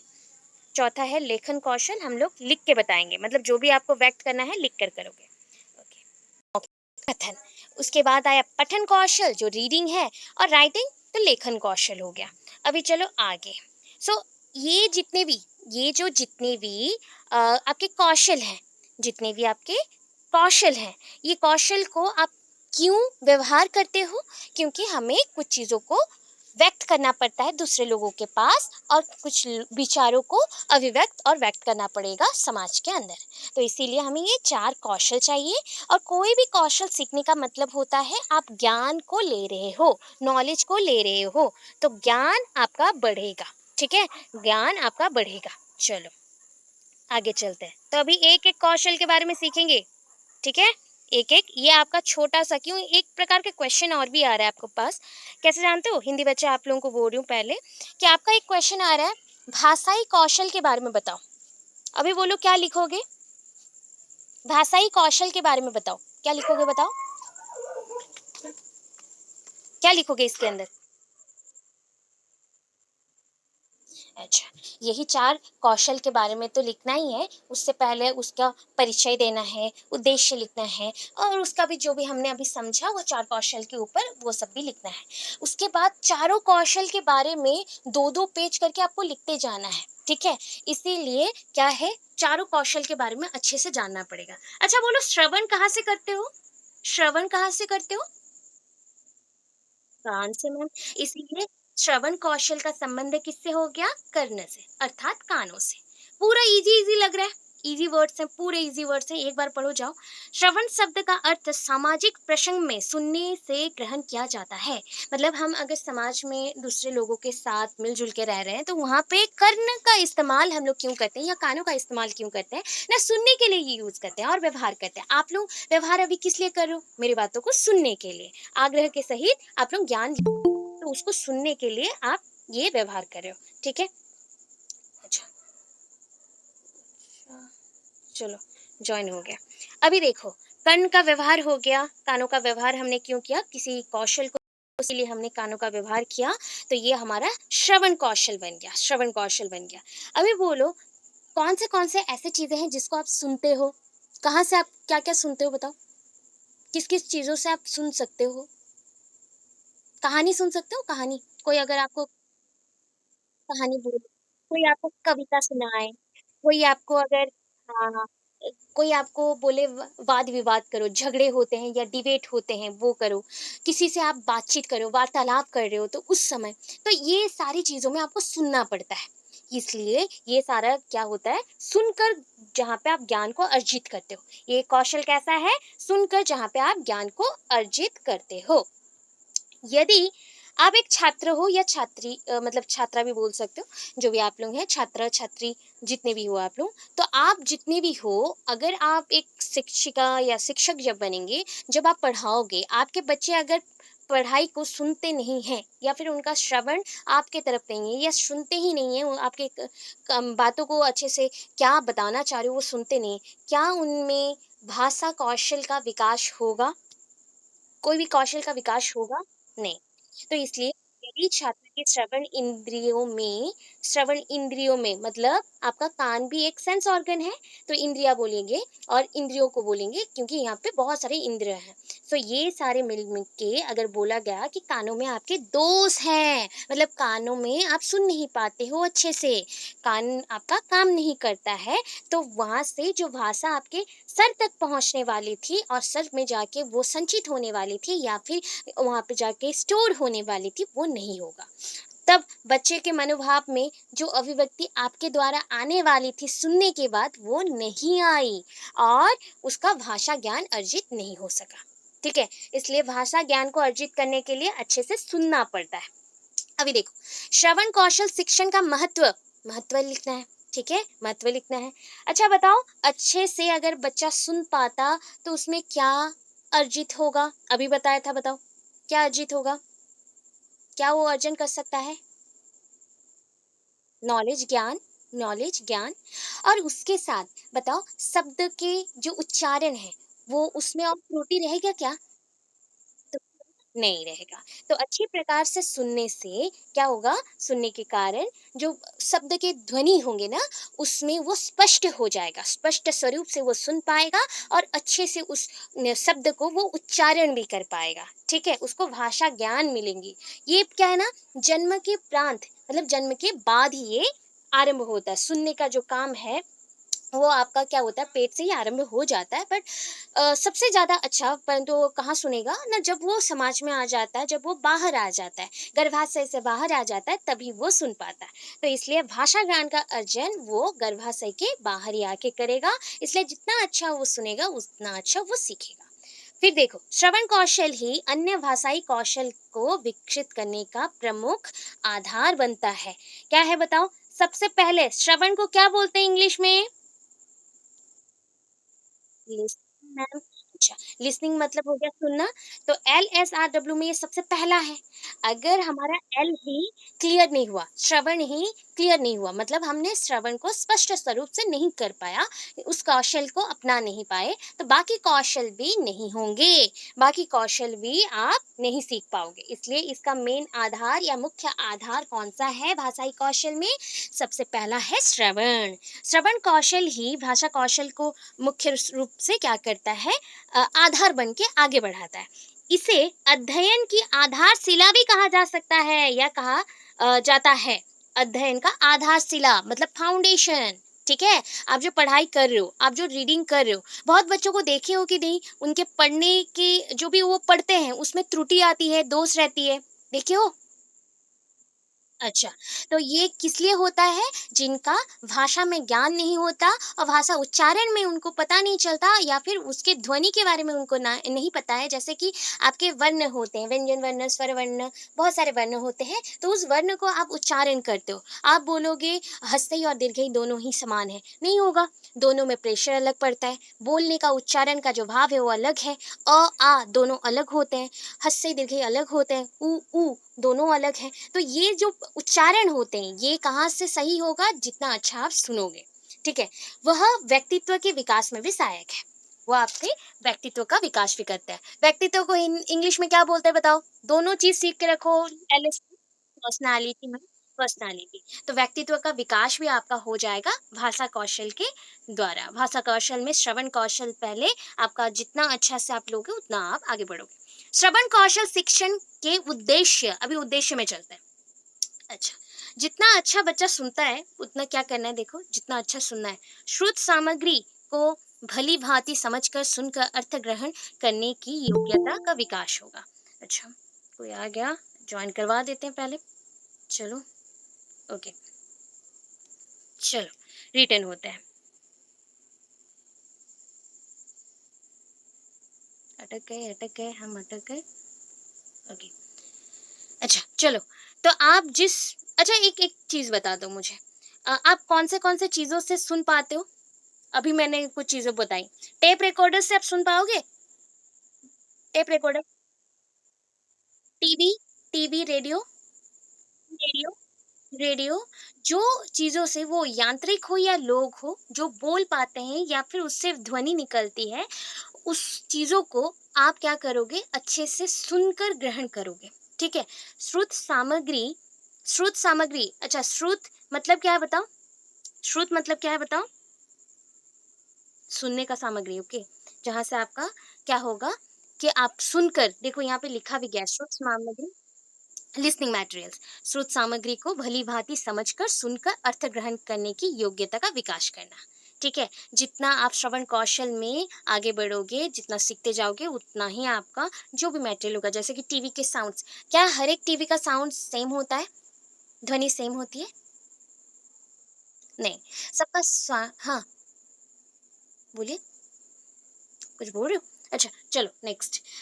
तो सारे टीवियों का साउंड अलग होता है, रेडियोज़ का साउंड अलग होता है, फ़ोन की क्वालिटीज़ में भी आजकल साउंड अलग आ रहे हैं, तो आपको समझना पड़ता है कि कौन से में अच्छे आ रहे हैं, तो इसलिए श्रवण कौशल का विकास होना भी बहुत ज़रूरी है। नेक्स्ट क्या है? छात्रों में भाषा व साहित्य के प्रति रुचि पैदा करना। छात्रों में भाषा व साहित्य के प्रति रुचि पैदा करना। रुचि मतलब आपका इंटरेस्ट, ठीक है? आप भाषा साहित्य में आपको ज्ञान रहने से ही नहीं चलेगा, बच्चों में भी भाषा साहित्य के ऊपर जो उनका इंटरेस्ट है, रुचि है, वो भी पैदा करना पड़ेगा। छात्रों को साहित्यिक गतिविधियों में भाग लेने वो सुनने के लिए प्रेरित करना, मतलब देखो गतिविधियां यहाँ पे होता है, जो भी साहित्य के संयुक्त जो भी कार्य होते हैं, या फिर आपके जो भी डिबेट होना, या फिर कुछ लैंग्वेज स्किल्स को सिखाने के लिए प्रोग्राम्स किया जाता है, जैसे कि आपके श्रवण कौशल को आगे बढ़ाना है तो कुछ ऐसे सिंगिंग क्लासेस, गाने की संगीत की क्लास हो गई, या फिर आपके कुछ म्यूजिक का रिदम सीखने को बोला गया, या फिर कविता बोला गया, या फिर कहानी बोली गई, तो वो सब के लिए भी आपको क्या करना पड़ेगा, बच्चों को तैयार करना पड़ेगा, ताकि वो क्या करे, पार्टिसिपेट करे या फिर उसमें अंश ग्रहण करे। अभी देखो नेक्स्ट, शुद्ध सामग्री का सारांश ग्रहण करने की योग्यता विकसित करना। सारांश बोला गया है। अभी आपके पास बहुत सारे लिसनिंग मटेरियल है और श्रुत सामग्री है, तो उनमें से कुछ अच्छे हैं, कुछ बुरे हैं, उस रिलेटेड, उस संयुक्त जो भी उसके गुण हैं, उसके जो भी उद्देश्य है और उसके जो भी खराबी है, उसको आप विभिन्न आकार से अलग कर सकते हो। फिर क्या है? सुनने का काम धैर्यपूर्वक होना चाहिए। ठीक है? हमेशा आपका सुनने का काम धैर्यपूर्वक होना चाहिए। एक अच्छा मतलब स्टूडेंट, एक अच्छा स्टूडेंट कब बनता है? जब वो अच्छे से चीज़ों को सुनता है, समझता है। कोई भी कैसा भी बोले, बट उसको पहले सुनो, समझो, फिर आगे बढ़ो। धैर्यपूर्वक समझना या फिर सुनना, सुनने के शिष्टाचार को पालन करना। अब देख रहे हो डिसिप्लिन, शिष्टाचार हो गया। ग्रहणशीलता की मनस्थिति बनाए रखना, कोई भी चीज़ को ग्रहण करना है। कभी-कभी हम लोग हलचल में आ जाते हैं ना कि नहीं मुझे ये पढ़ाई अच्छा नहीं लग रहा, मैं दूसरा पढ़ूँगा। मुझे वो अच्छा नहीं लग रहा, वो दूसरा पढ़ूँगा। तो ऐसा नहीं होना चाहिए। आप मनस्थिति को बनाए रखो, आपका मन को पूरा स्थित कर लो, क्या एक स्थान पे रख लो कि हमें अभी सुनना है, हमें ग्रहण करना है चीज़ों को। जैसे कि बहुत सारे शब्द होते हैं, अम, लोक कथाएँ होती हैं, मुहावरे होती हैं, उक्तियाँ होती हैं, तो ये सारे चीज़ों को अर्थ के सहित समझना बहुत ही ज़रूरी होता है। इसलिए श्रुत का व्यवहार, श्रुत सामग्री को अच्छे से समझना बहुत ज़रूरी है। फिर देखो किसी भी श्रुत सामग्री को मनोयोग पूर्वक सुनने की प्रेरणा प्रदान करना। मनोयोग मतलब आप मन के साथ सुनोगे, ठीक है? मन के साथ वो सारे चीज़ों को आप व्यवहार करोगे या फिर सुनोगे। श्रुत सामग्री के विषय में महत्वपूर्ण एवं मर्मस्पर्शी विचारों, भावों एवं और क्या है यहाँ पे छुप गया है, तथ्यों को तथ्य का चयन करने की क्षमता विकसित करना, छात्रों की मौलिकता में वृद्धि करवाना और करना, छात्रों का मानसिक एवं बौद्धिक विकास करना। सुनने से बहुत कुछ बढ़ता है। आप जब डिप्रेशन में रहते हैं तो आपको अगर कोई भी मेडिटेशन के लिए बोले या फिर कोई अच्छा चीज़ बोले तो आपको अच्छा लगता है, सुनने को उसमें अच्छा लगता है। इसीलिए जब इस स्मूथ सामग्री आप चुन रहे हो या सुनने का लिसनिंग मटेरियल्स को आप चुन रहे हो, तब आपके क्षमता को जैसे विकसित करें, ऐसे ही आप मटेरियल और सामग्री को चुनें जिसमें महत्वपूर्ण गुण हो, उसमें विचारधाराएं हो, विचार के भाव हों और भावों के साथ तथ्य भी हो, बहुत सारे जुड़े हुए हों, जिसमें छात्र का विकास निर्भर करता हो, वृद्धि निर्भर करता हो, और जिसके द्वारा मानसिक एवं बौद्धिक विकास करना संभव होता हो। मानसिक मतलब क्या हो गया बताओ? कौन सा डोमेन आएगा? मानसिक, कॉग्निटिव, बौद्धिक क्या हो जाएगा? बौद्धिक, बौद्धिक मोरल, मोरल, ठीक है? बौद्धिक क्या है? मोरल, मोरल, ठीक है? तो ये दोनों विकास इसके द्वारा संभव होंगे। चलो, अभी देखो जैसे कि हम बोलते हैं स्वर के ऊपर बहुत ज़्यादा ही हमें ध्यान देना पड़ता है स्वर के ऊपर। अच्छा बोलो, आप घर पे कैसे जान पाते हो आज आपकी माता-पिताओं के अंदर कोई भी एक गुस्से में है? कैसे जानते हो? साउंड हाई हो जाता है, मतलब उनका स्वर ध्वनि जो आता है वो बहुत ही हाई रहता है, उच्च रहता है। तो वो बहुत ज़्यादा गुस्से में जब रहते हैं, ठीक है? अभी आप गुस्से में रहते हो तो उसका ध्वनि अलग आता है, उच्च स्वर आता है। जब आप बहुत ही ज़्यादा उदास रहते हो उस समय का स्वर अलग आता है। जब आप बातचीत करते हो, अगर आपके मनपसंद का पर्सन होगा या फिर लोग होंगे, उनके साथ आप बातचीत करोगे तो और उसका स्वर अलग आएगा। तो यहाँ से क्या समझे, ये देखो स्वराघात, स्वराघात, बलाघात, वो स्वर के उतार चढ़ाव के अनुसार अर्थ ग्रहण करने की योग्यता का विकास करना। मतलब मैं जिस वे से बात कर रही हूँ, जिस माध्यम से मैं आपसे बात कर रही हूँ, जिस तरीके से मैं आपसे बात कर रही हूँ, यहाँ से आपको पता चलेगा कि मेरा जो उच्चा क्या है, स्वर है, उच्च स्वर है या ऊँचा स्वर है, ये किस लिए है, कौन-सा भाव को प्रकाश कर रहा है। इसको अगर जानने का क्षमता बढ़ाना चाहते हो, तो आपको श्रवण कौशल को बढ़ाना ही पड़ेगा। इसके द्वारा आप किसी भी इंसानों का भाव, विचार तथा तथ्यों के बारे में आप क्या कर सकते हो, मूल्यांकन कर सकते हो। मैं इवैल्यूएशन हम कर सकते हैं कि वो इंसान क्या बोलना चाहता है, उसका भाव क्या प्रकाश करना चाहता है, उसके विचार कैसे हैं। समझ आया इतना? ये सुननी बोलो। ओके, चलो, ये एक पेज खत्म हुआ। इजी लगा? इजी है? अच्छा, ओके, ईज़ी है। किताब से थोड़ा-सा मुझे ईज़ी लगा बोल के मैंने ये दे दिया, ठीक है? अभी देखो, श्रवण कौशल की शिक्षण विधियाँ, मेथड कहते हो ना? हाँ, लिसनिंग मेथड्स किससे कौन से मेथड को काम करोगे या कौन से विधियाँ को यूज़ करोगे, तब जाके आपका श्रवण कौशल आगे बढ़ेगा। तो श्रवण कौशल की शिक्षण विधियाँ निम्नलिखित हैं और निम्न में है। पहले क्या है? सस्वर वाचन। वाचन मतलब क्या है बताओ? क्या है बताओ? स्पीकिंग में अच्छा, बोलने का। छात्र अध्यापक द्वारा किए गए आदर्श वाचन और कक्षा में किसी अन्य छात्र के द्वारा किए जाने वाले अनुकरण वाचन को ध्यान पूर्वक सुनकर शुद्ध उच्चारण, गति, आरोह अवरोह आदि का ज्ञान प्राप्त करता है। ठीक है, क्या बोला गया ये देखो।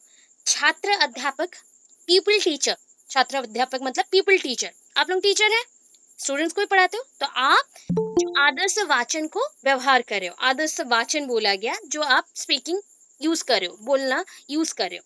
अभी देखो, बोलने के साथ साथ आप और क्या कर सकते हो, आपके क्लास में, आपके कक्षा में और भी क्या है, और भी छात्र हैं, ठीक है, वो भी बातचीत कर रहे हैं, वो भी बातचीत कर रहे हैं। तो अनुकरण वाचन क्या होता है? अनुकरण, इमिटेशन, कॉपी करना, कल ही पढ़े थे बताओ, अनुकरण, ठीक है ना, कॉपी करना। मैं आपको अनुकरण करती हूँ, मतलब आप जैसे जैसे करते हो मैं भी वैसे वैसे करती हूँ, तो अनुकरण करना। तो यहाँ पे छात्र, जो छात्र अनुकरण करके बोल रहा है और जो आपके छात्र के अध्यापक हैं वो बोल रहे हैं, आदर्श वाचन, ये अनुकरण वाचन, दोनों को ही ध्यान पूर्वक सुने, अच्छे से सुनना है, उसके बाद उसका शुद्ध उच्चारण आपको आगे लेके जाना है। अच्छा बोलो मुझे, इसको क्या पढ़ते हो? क्या पढ़ते हो? Sir, sir. ये क्या है?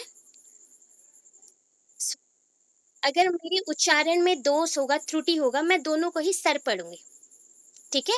ये होता है आपको उच्चारण में अच्छे से पढ़ना या उच्चारण को समझना। ये भाषा कौशल का श्रवण से ही हो सकता है। मैंने बोल दिया सर, ठीक है? अभी जो बच्चा अच्छे से सुना नहीं होगा, वो कभी बोलता होगा स्वर, कभी बोलता होगा सरा, कुछ भी बोल सकता है। तो अच्छे से सुनने से आपको ज्ञान मिलती है उच्चारण का, उच्चारण में शुद्धता आती है, ठीक है। अभी चलो कौन सा विधि आ गया, प्रश्नोत्तर विधि, ये तो आप जानते हो। सो हम यहाँ पे क्या करते हैं पता है, एक आध वर्ड तो इंग्लिश में मेरा घुस जाता है, सो हो जाता है, बट मैं आपको समझाना चाहती हूँ जितना आप समझ रहे होंगे। तो यहाँ पे देखो, प्रश्नोत्तर विधि क्या होता है आप जानते हो? प्रश्नोत्तर विधि में क्या करोगे बोलो? क्वेश्चनिंग करेंगे, मतलब मैं आपको प्रश्न पूछूंगी, आप उसके उत्तर देंगे। तो इस माध्यम से भी क्या होगा, किसी विषय वस्तु पे मैंने आपको बोला कि इस विषय वस्तु को आप अच्छी तरह से पढ़ लो।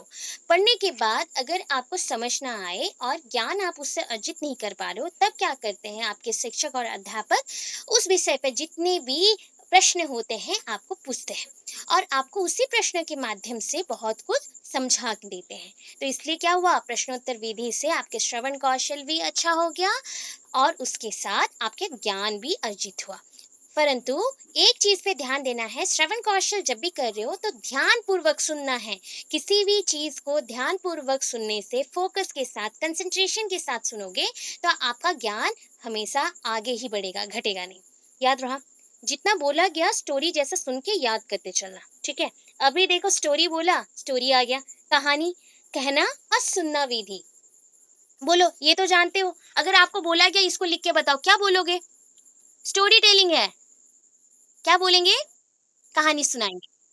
हाँ, तो ये ना 2 प्रकार में हो सकता है, ये 2 प्रकार में हो सकता है। कौन-सा प्रकार है? पहला है अध्यापक, सीधा-सीधा, अध्यापक उनके छात्रों को क्या सुनाएँगे? कहानी सुनाएँगे। और छात्रों जो जितने भी छात्र हैं या फिर छात्राएँ हैं, जितने भी हैं वो अच्छे से ध्यानपूर्वक सुनेंगे। सुन के उनका श्रवण कौशल आगे बढ़ेगा। और एक हो सकता है जो कि यहाँ पे लिखा नहीं गया है, वो होता है आप कोई भी कहानी के ऊपर क्या करेंगे? अभिनय करेंगे। कोई भी कहानी के ऊपर अभिनय करेंगे। उस अभिनय के माध्यम से आप जो भी पंक्तियाँ बोल रहे हैं, जो भी स्टेटमेंट और वाक्य बोल रहे हैं, बच्चे उसको सुन के खुश भी होंगे, उसके साथ सीखेंगे भी। ये भी हो सकता है, ठीक है? अभी देखो श्रुतलेख विधि, श्रुत लेख विधि। अच्छा, पता है श्रुत लेखन जो होता है नॉर्मली यहाँ पे 2 प्रकार के हम लोग व्यवहार करते हैं सामग्री। श्रुत लेखन में एक तो लिसनिंग स्किल भी आ जाएगा। अच्छा, आप लोगों ने कभी डिक्टेशन किया हुआ है? डिक्टेशन मेथड, सुन के लिखना। यस, डिक्टेशन मेथड में क्या होता है पता है? मैं आपको कुछ शब्द बोलूंगी और उस शब्द को आपको लिख के दिखाना है, ठीक है। तो ये भी एक श्रुत लेखन विधि है, श्रुत लेखन विधि है और श्रुत लेख विधि है। और एक श्रुत होता है जहाँ पे आपके सामग्री रहते हैं, सुनने की सामग्री। अभी जो श्रोता है, आप लोग सारे श्रोताएं हैं, ठीक है, आप लोग सुन रहे हो। आपके पास कौन सा चीज आना चाहिए? ध्वनि आना चाहिए, शब्द की ध्वनि आनी चाहिए, तब जाके आपको शब्द के आकार के बारे में पता चलेगा, उसका रूप के बारे में पता चलेगा, उसके बाद आप लिखोगे। याद है ना, कल पढ़े थे क्या? स्वनिम और रूपीम, याद आ रहा है? स्वनिम रूपीम, सार्थक कारक। अच्छा, अच्छा ठीक है, कोई बात नहीं। देखो, ये याद आ रहा है, राम घर गया, ठीक है, राम घर गया। अच्छा बताओ, राम को कहाँ जाना है? कहाँ जाना है? घर जाना है। तो राम ने जो कार्य किया वो क्या है? जाने का कार्य किया और उसका पहुंचने का स्थान है घर, ठीक है। तो ये तीनों जुड़े हुए हैं कि नहीं? अगर एक वाक्य अर्थ बनाना है, अर्थपूर्वक वाक्य बनाना है, उसके लिए तीनों को जोड़ना पड़ता है। और अलग अलग अगर कर दोगे तो राम क्या है? एक व्यक्ति का नाम है, जो कि कल आप लोगों ने बोला था। क्या है बताओ, ये कौन सा है? अच्छा, संज्ञा है। तो ये राम हमारे करता है, राम करता है, ठीक है? राम काम करेगा, तो राम कौन-सा काम कर रहा है? घर जाने का काम कर रहा है। राम का काम क्या दिखाया गया? वो घर जा रहा है। तो यहाँ पे राम का एक अर्थ निकला, घर का भी एक अर्थ है, गया का भी एक अर्थ है। तीनों को मिला दो तो एक अर्थपूर्वक वाक्य मिलेंगे। तो ये होता है सार्थक, सार्थक, ठीक है? सार्थक, सार्थक वाक्य है। ये कौन-सा वाक्य है? सार्थक वाक्य है। याद रहेगा? सार्थक वाक्य है। मीनिंगफुल सेंटेंस, तो ये सार्थक वाक्य है। उसके बाद आता है निरर्थक, ठीक है। इसमें क्या किया जाता है निरर्थक में? जैसे राम लिखा गया, सो राम कैसे बनेगा? र में आ कैसे लगेगा? इसको मैं ऐसे लिख सकती हूँ,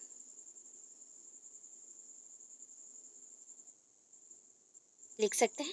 तो राम ऐसे बनेगा, ठीक है, यहाँ पे आकार लगेगा, राम बन, हाँ, बड़ा आ लगेगा यहाँ पे मैं, हाँ, बस ये राम बना। अच्छा, म लिखना है, म में कैसे लिखें? म हलंत अ, राम, राम। तो यहाँ पे हर एक हमारे जो वर्ण है उसको हमने तोड़े हैं, जो कि इंग्लिश में हम लोग अल्फाबेट बोलते हैं। हर एक अल्फाबेट का कुछ वैल्यू होता है, बट अल्फाबेट को कल हम लोग ना सीटेट के क्लास में भी यही चीज को पढ़े थे, ठीक है। सीटेट के, हाँ, संधि विच्छेद नहीं है, ये संधि विच्छेद नहीं है। इसको संधि में आप काउंट कर सकते हो, बट ये संधि विच्छेद नहीं है। इसमें दिखाया जा रहा है कि आ कहाँ पे लग रहा है, और इसको आप र का कोई अर्थ है क्या? र का कोई अर्थ है? नहीं, म का भी कोई अर्थ नहीं है, ये सारे तो वर्ण है ना? हिंदी भाषा में ये सारे वर्ण हैं। इसको अगर मीनिंगफुल बनाना है, अर्थपूर्वक बनाना है, इसमें आ, जोड़ना पड़ रहा है, तब जाके राम बनेगा। घर है, किसी ने बोला घर बनाओ, तो घर को कैसे लिखोगे? वेट, घर को कैसे लिखेंगे? जैसे घर, र, तो घर में घ आया, घ, तो र नहीं लिखना है, घ, है। अगर घार होता तो यहाँ पे आ की मात्रा लगता। हमारे पास घर है तो इसलिए की मात्रा लगेगी, मतलब लगेगा। र है तो र के लिए क्या लिखे? तो र प्लस अ। ठीक है। वैसे ही गया, गया के लिए कैसे लिखे? ग, अ। या लिखा गया। अभी बताओ या में कैसे लिखना है? क्या लिखूं मैं? लिखूं कि आ लिखूं? आ। तो यहाँ से आपको स्वनिम और रूपिम के बारे में पता चला। तो आपका जो रूपिम है ना, वो रूप के बारे में बताता है। ये आपको क्या बता रहा है बताओ? राम घर गया। ऊषा का स्पेलिंग में तालवेश होगा या दंतेश होगा या मुदनेश होगा? ऊषा, मुदनेश होगा। तो यहाँ पे आपको पता चला कि सुनने से आपको वहाँ पे लिखने में सुविधा होगी। ठीक है। श्रुतलेख विधि में छात्र को ध्यानपूर्वक सुनना पड़ता है कि अध्यापक क्या बोल रहे हैं, उस हिसाब से लिखना पड़ता है। इससे उसका दो प्रकार के कौशल में ज्ञान बढ़ता है। कौन से दो प्रकार? एक होता है उसका श्रुतलेख हो रहा है, मतलब लेखन विधि, और बोल सकते हो लेखन कौशल में वो आगे बढ़ रहा है, प्लस वो सुनने के विधि और श्रवण कौशल में आगे बढ़ रहा है। इसमें आया भाषण विधि। भाषण क्या है बताओ? हम लोग सारे भाषण मारते हैं ना वही है, वही है।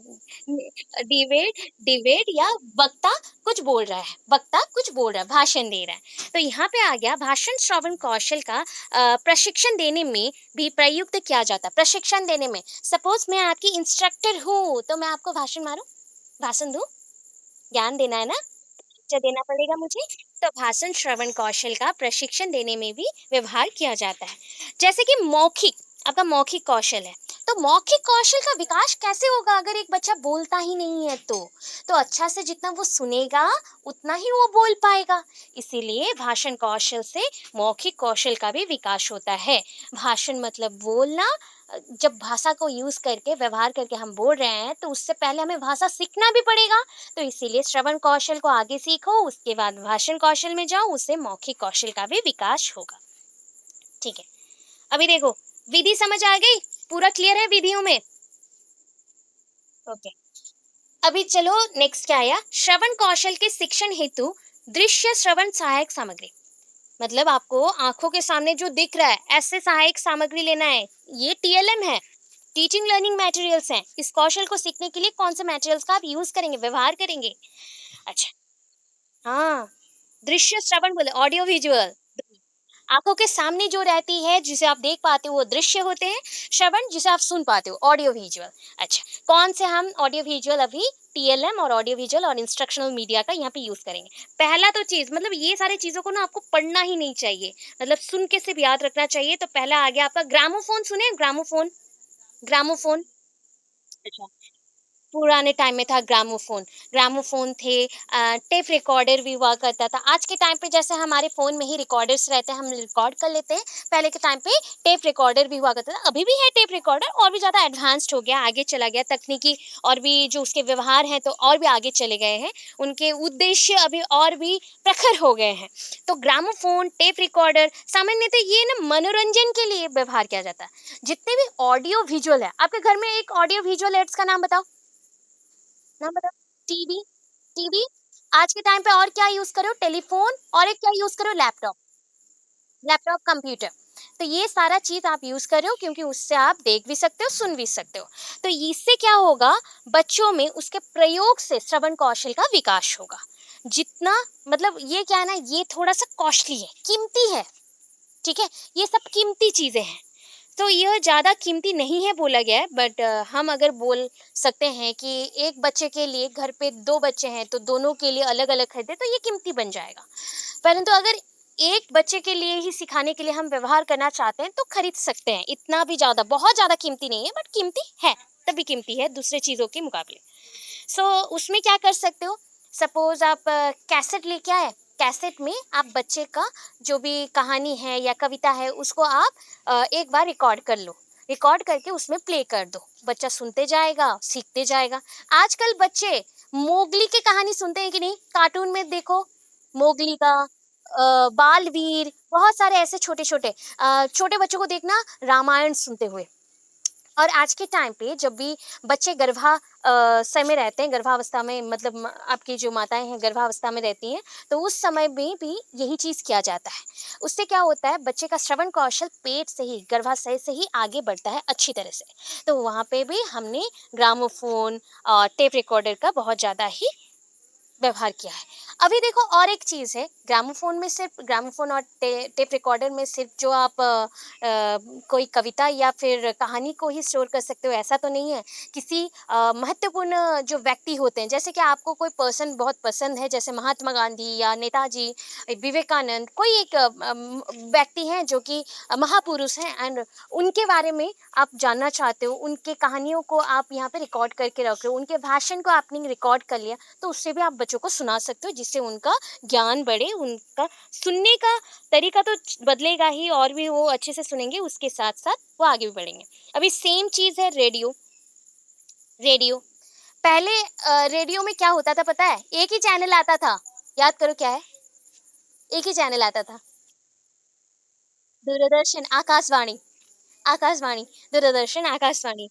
हाँ, उसमें ना विभिन्न समय पे विभिन्न प्रकार के विषयों पे बात किया जाता था। और घंटों-घंटों चलाया जाता था, वो बैटरी के माध्यम से चलता था। आज के जो रेडियोज़ हैं, वो तो आपके मोबाइल में ही इनबिल्ट हैं। बट पहले का जो था, परंतु हम लोग अगर पहले का देखते हैं, वो एक बॉक्स जैसा हुआ करता था, और उसमें 2 ऐसे स्विच, और जैसे बोल सकते हो उसको घुमाने के लिए एक की जैसा हुआ करता था। उसपे एक जगह होती थी जहाँ पे बैटरी लगी रहती थी, और उसके माध्यम से हमें ध्वनि निकल के आती थी। जब हम ऑन करते थे और साउंड को अप किया जाता था, तब ध्वनि निकल के आती थी, उससे हम सुनते थे। यस, यस, फ्रीक्वेंसी को एडजस्ट के लिए, बढ़ाने के लिए। तो ये चीज़ होती थी। आज के टाइम पे तो और भी ज़्यादा बढ़ गई है, उसको रिकॉर्ड भी किया जा सकता है, बहुत कुछ है। चलो, नेक्स्ट आते हैं चलचित्र। चलचित्र देखो, रेडियो ऑडियो विजुअल है या फिर ओनली ऑडियो है? Only audio. अभी जितने भी पहले जो 3 आपने अभी तक पढ़े, तो वो जैसे आपका ग्रामोफोन हो गया, टेप रिकॉर्डर और आपके रेडियो हो गए, ये तीनों ही क्या है, सिर्फ सुनने के लिए है। सिर्फ सुन सकते हो, देख नहीं सकते। तो अभी आ गया चलचित्र, टेलीविजन। टेलीविजन में दोनों काम हो सकते हैं, आप देख भी सकते हो, सुन भी सकते हो। तो इससे हमें क्या होगा, रंगीन चित्र हमें देखने को मिलती है, और उससे इंटरेस्ट बढ़ता है, और भी रुचिकर हो जाती है बच्चों के लिए। बच्चे आग्रह सहित उसे सुनते हैं, देखते हैं। और कुछ जगहों पे तो बच्चों को पढ़ाने के लिए भी, जैसे ये जो लॉकडाउन पीरियड था, कुछ ऐसे चैनल्स भी बनाए गए थे जहाँ पे बच्चों को प्रशिक्षण दे सके, या फिर जैसे साइंस का पढ़ाई हो गया, आर्ट्स का पढ़ाई हो गया, उस विषय पे आलोचना कर सके। तो इस माध्यम से हमारे श्रवण कौशल भी तो बढ़ रहे हैं, उसके साथ ज्ञान भी बढ़ रही है। चलो, इसके बाद आता है हमारा वीडियो। तो वीडियो, आज के टाइम पे वीडियो आप टेलीविजन में भी देखते हो, और कहाँ देखते हो बताओ? अभी क्या देख रहे हो स्क्रीन में? मोबाइल फ़ोन, मोबाइल फ़ोन में। तो जैसे किसी भी वार्ता को करके टेप रिकॉर्डर द्वारा भी सुनाया जाता है, ठीक उसी तरह से किसी कार्यक्रम को रिकॉर्ड कर वीडियो के द्वारा टेलीविज़न पर दिखाया जा सकता है। जैसे कि एक चलचित्र चल रहा है, मूवी, फ़िल्म चल रही है। तो फ़िल्म जब चल रही है, तो वो फ़िल्म तो डायरेक्ट लाइव टेलीकास्ट नहीं होती, सीधा प्रसारण तो नहीं होगा, तो उसको पहले रिकॉर्ड किया जाता है, पहले बनाया जाता है, उसके बाद उसमें बहुत सारे चीज़ें जो ऐड की जाती है और संयुक्त किया जाता है, उसके बाद आपको दिखाया जाता है। तो इससे भी हम बहुत कुछ सीखेंगे, आगे भी बढ़ेंगे। अभी देखो, कंप्यूटर का बात भी बोल दिए, आज का जो समय है उसमें पदोन्नति तो चाहिए ही। मतलब क्या है, जहाँ पे आपका स्थिति था वहाँ से आपको आगे ही बढ़ना पड़ेगा। आप पीछे नहीं जा सकते, आपको आगे ही जाना है। आपका, अगर आप पीछे चलते गए तो आप फिर से वापस ज़ीरो में आ जाओगे, तो आप आगे बढ़ना पड़ेगा। तो कंप्यूटर का युग है, आधुनिक युग है, विज्ञान का प्रचार बहुत ज़्यादा हो चुका है। जैसे कि हम बोल सकते हैं कि व्यवहार भी अब बहुत ज़्यादा बढ़ रहा है, तो कंप्यूटर के माध्यम से, उसी की सहायता से बच्चों को हम श्रवण कौशल के द्वारा बहुत कुछ कौशल और भी सिखवा सकते हैं। जैसे कि आप अभी सुन रहे हो, तो हम चाहे तो इस क्लास को कंप्यूटर के माध्यम से ले सकते हैं या नहीं? ले सकते हैं। तो हम जैसे हम लोग कॉलेज में पढ़ाते थे, तो उस समय लॉकडाउन के पीरियड में एग्ज़ाम किया गया ऑनलाइन। सो ऑनलाइन एग्जाम किया गया, तो इसमें सबसे इम्पोर्टेंट चीज़ क्या होता है पता है? अच्छे जगह पे बैठना पड़ेगा, इंटरनेट का सुविधा होनी चाहिए, और उसके द्वारा आप अच्छे से दिख सको हमें, और हम आपको पढ़ा सके और लिखवा सके, या फिर आप एग्जाम दे सको, तो ये चीज़ें भी होती है। तो इससे आपका भाषा कौशल भी बढ़ेगा, श्रवण कौशल भी बढ़ेगा, और पढ़ाई रुचिकर भी रहेगी। चलो, हो गया? इतना समझे कि नहीं समझे बताओ? ये पूरा आपका श्रवण कौशल खत्म। हिंदी बच्चे क्लियर पूरा? Okay, very good, very good. ये इजी इजी में समझाया। देखो, इसका वीडियो भी मैं अपलोड कर दूंगी, नेट का इशू चल रहा है। मैं सोच रही हूँ कि कल परसों में जैसे मैं कहीं पे भी जाऊं, तो वहां पे मतलब क्या होता है, एक एक वीडियो अपलोड करने में मुझे 3 4 5 GB चली जाती है। तो उसकी वजह से मैं डायरेक्ट बात बोल रही हूँ कि मैं थोड़ा सा टाइम चाहिए, अभी तक नेटवर्क का सोल्यूशन नहीं मिला है। हो जाए मैं अपलोड सारा कर दूंगी, जैसे कि एग्जाम के समय पे आप लोग देख सको। और एक चीज बता रही हूँ, सिलेक्शन जो दिया गया है उस पे काम करो, उस पे पढ़ाई करो। क्योंकि मैंने ये देखा, अभी कौन सा एग्जाम चल रहा है बताओ? किस ईयर का एग्जाम चल रहा है? किस ईयर का एग्जाम चल रहा है? सेकेंड ईयर का। जो सिलेक्टिव दिया था, सारे सिलेक्टिव्स आ चुके हैं। ठीक है, जितना सिलेक्टिव दिया था पूरा एग्जैक्टली आ गए हैं, इसीलिए बच्चे पूरा खुश होके कल रात को मुझे एग्जाम दे के आए, परेशान किए हैं कि मैम इस पेपर का सिलेक्टिव दे दो, इस पेपर का सिलेक्टिव दे दो। तो उन लोगों को मैंने पढ़ाया नहीं था सेकेंड ईयर में, मुझे क्लासेस नहीं दी गई थी, बट उनको मैंने सहायता की, मतलब उनको सारे सिलेक्टिव दे दी थी। तो उनका एग्जाम तीनों पेपर का अच्छा गया है, कल चौथा है, कल लास्ट है उनका पेपर। तो इसलिए बोल रही हूँ, ध्यानपूर्वक सुनो। पूरा हिंदी बोला जा रहा है कि ध्यानपूर्वक सुनो, अच्छे से सिलेक्टिव्स को पढ़ो। जो चीज़ नहीं है उस पे नोट्स बनाओ, उस पे काम करो, उसको शॉर्टकट बनाओ। नहीं सुने हो, वीडियोस अवेलेबल है, देखो, पढ़ो, चलो, अदरवाइज बैक लग जाएगा। ठीक है, अच्छे से पढ़ना। चलो, अभी ये कौन सा है बताओ? मौखिक अभिव्यक्ति कौशल बोला गया। मौखिक मतलब स्पीकिंग है। तो लिसनिंग के बाद क्या आता है? स्पीकिंग आता है। अभी चलो, मानव प्रधानतः अपनी अनुभूतियों तथा मनोवेगों की अभिव्यक्ति मौखिक भाषा से ही करती है, और भाषा में ही करता है। मतलब मानव, हम लोग इसको भी और सिंपल बना देते हैं। हम लोग सामाजिक प्राणी हैं, और हम लोग अपने अभिव्यक्ति को कैसे प्रकाश करेंगे? हमारे बोलने के द्वारा। सुन लेते हैं, आप कुछ बोलते हो तो मैं तो सुन लूंगी, या मैं कुछ बोलती हूँ तो आप सुन लोगे, उसके बाद बोलोगे ना। तो बोलने का अर्थ हो गया यहाँ पे मौखिक अभिव्यक्ति कौशल। मौखिक अभिव्यक्ति कौशल, और कथन कौशल बोल सकते हो, वाचिक कौशल भी बोल सकते हो। सो ये जो चीजें हैं, आपकी जो लिखित भाषाएं होती हैं, क्या लिखित भाषा और बोलने की भाषाओं में अंतर आती है? अंतर होता है? आती है। लिखित भाषा थोड़ी सी कठिन होती है, और जो हम बोलते हैं वो थोड़ी सी सहज होती है। हम इंसान हैं, हम प्रधानतः क्या ये व्यवहार करते हैं, जो भाषाएं हमारी रहती हैं वो सहज हो, सरल हो, लोगों को समझ आए। लिखने के द्वारा, अच्छा बताओ, कौन से कौशल में आप सबसे जल्दी भाषाओं को ग्रहण कर सकेंगे? आपको लिख के दिया जाए उसमें, या बोल के बोला जाए उसमें? बोल के, बोलने में। तो इसीलिए ये समझ लो, लिखित भाषा तो गौण तथा उसकी प्रतिनिधि मात्र है, क्योंकि भावों की अभिव्यक्ति का साधन साधारणतः उच्चरित भाषा ही होती है। ठीक है, मैं आपको कुछ पढ़ा रही हूँ, अगर मैं लिखित में कुछ लिख दूं और बोलूं ना, तो आपको समझ नहीं आएगा। इसीलिए प्रधानतः ये गौण बोला गया। गौण मतलब मुख्य होता है या निम्न होता है, बोलो?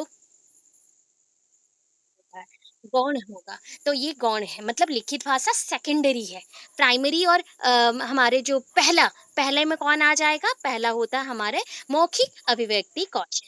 मौखिक अभिव्यक्ति कौशल, ठीक है। उच्चरित भाषा बोला गया है, जिसको उच्चारण कर सकते हो। देखो मैं अभी बोल रही हूँ कितना, तो मैं बोल सकती हूँ। तो इसको ना, आपके माइंड, पता है आपका दिमाग 1 मिनट के अंदर ऑलमोस्ट 100 से ज्यादा वर्ड को लिख पाता है। आपका माइंड लिख पाता है, बट आपके हाथ क्या उतने स्पीड में लिख सकते हैं? उतने तत्परता के साथ लिख सकते हैं? नहीं।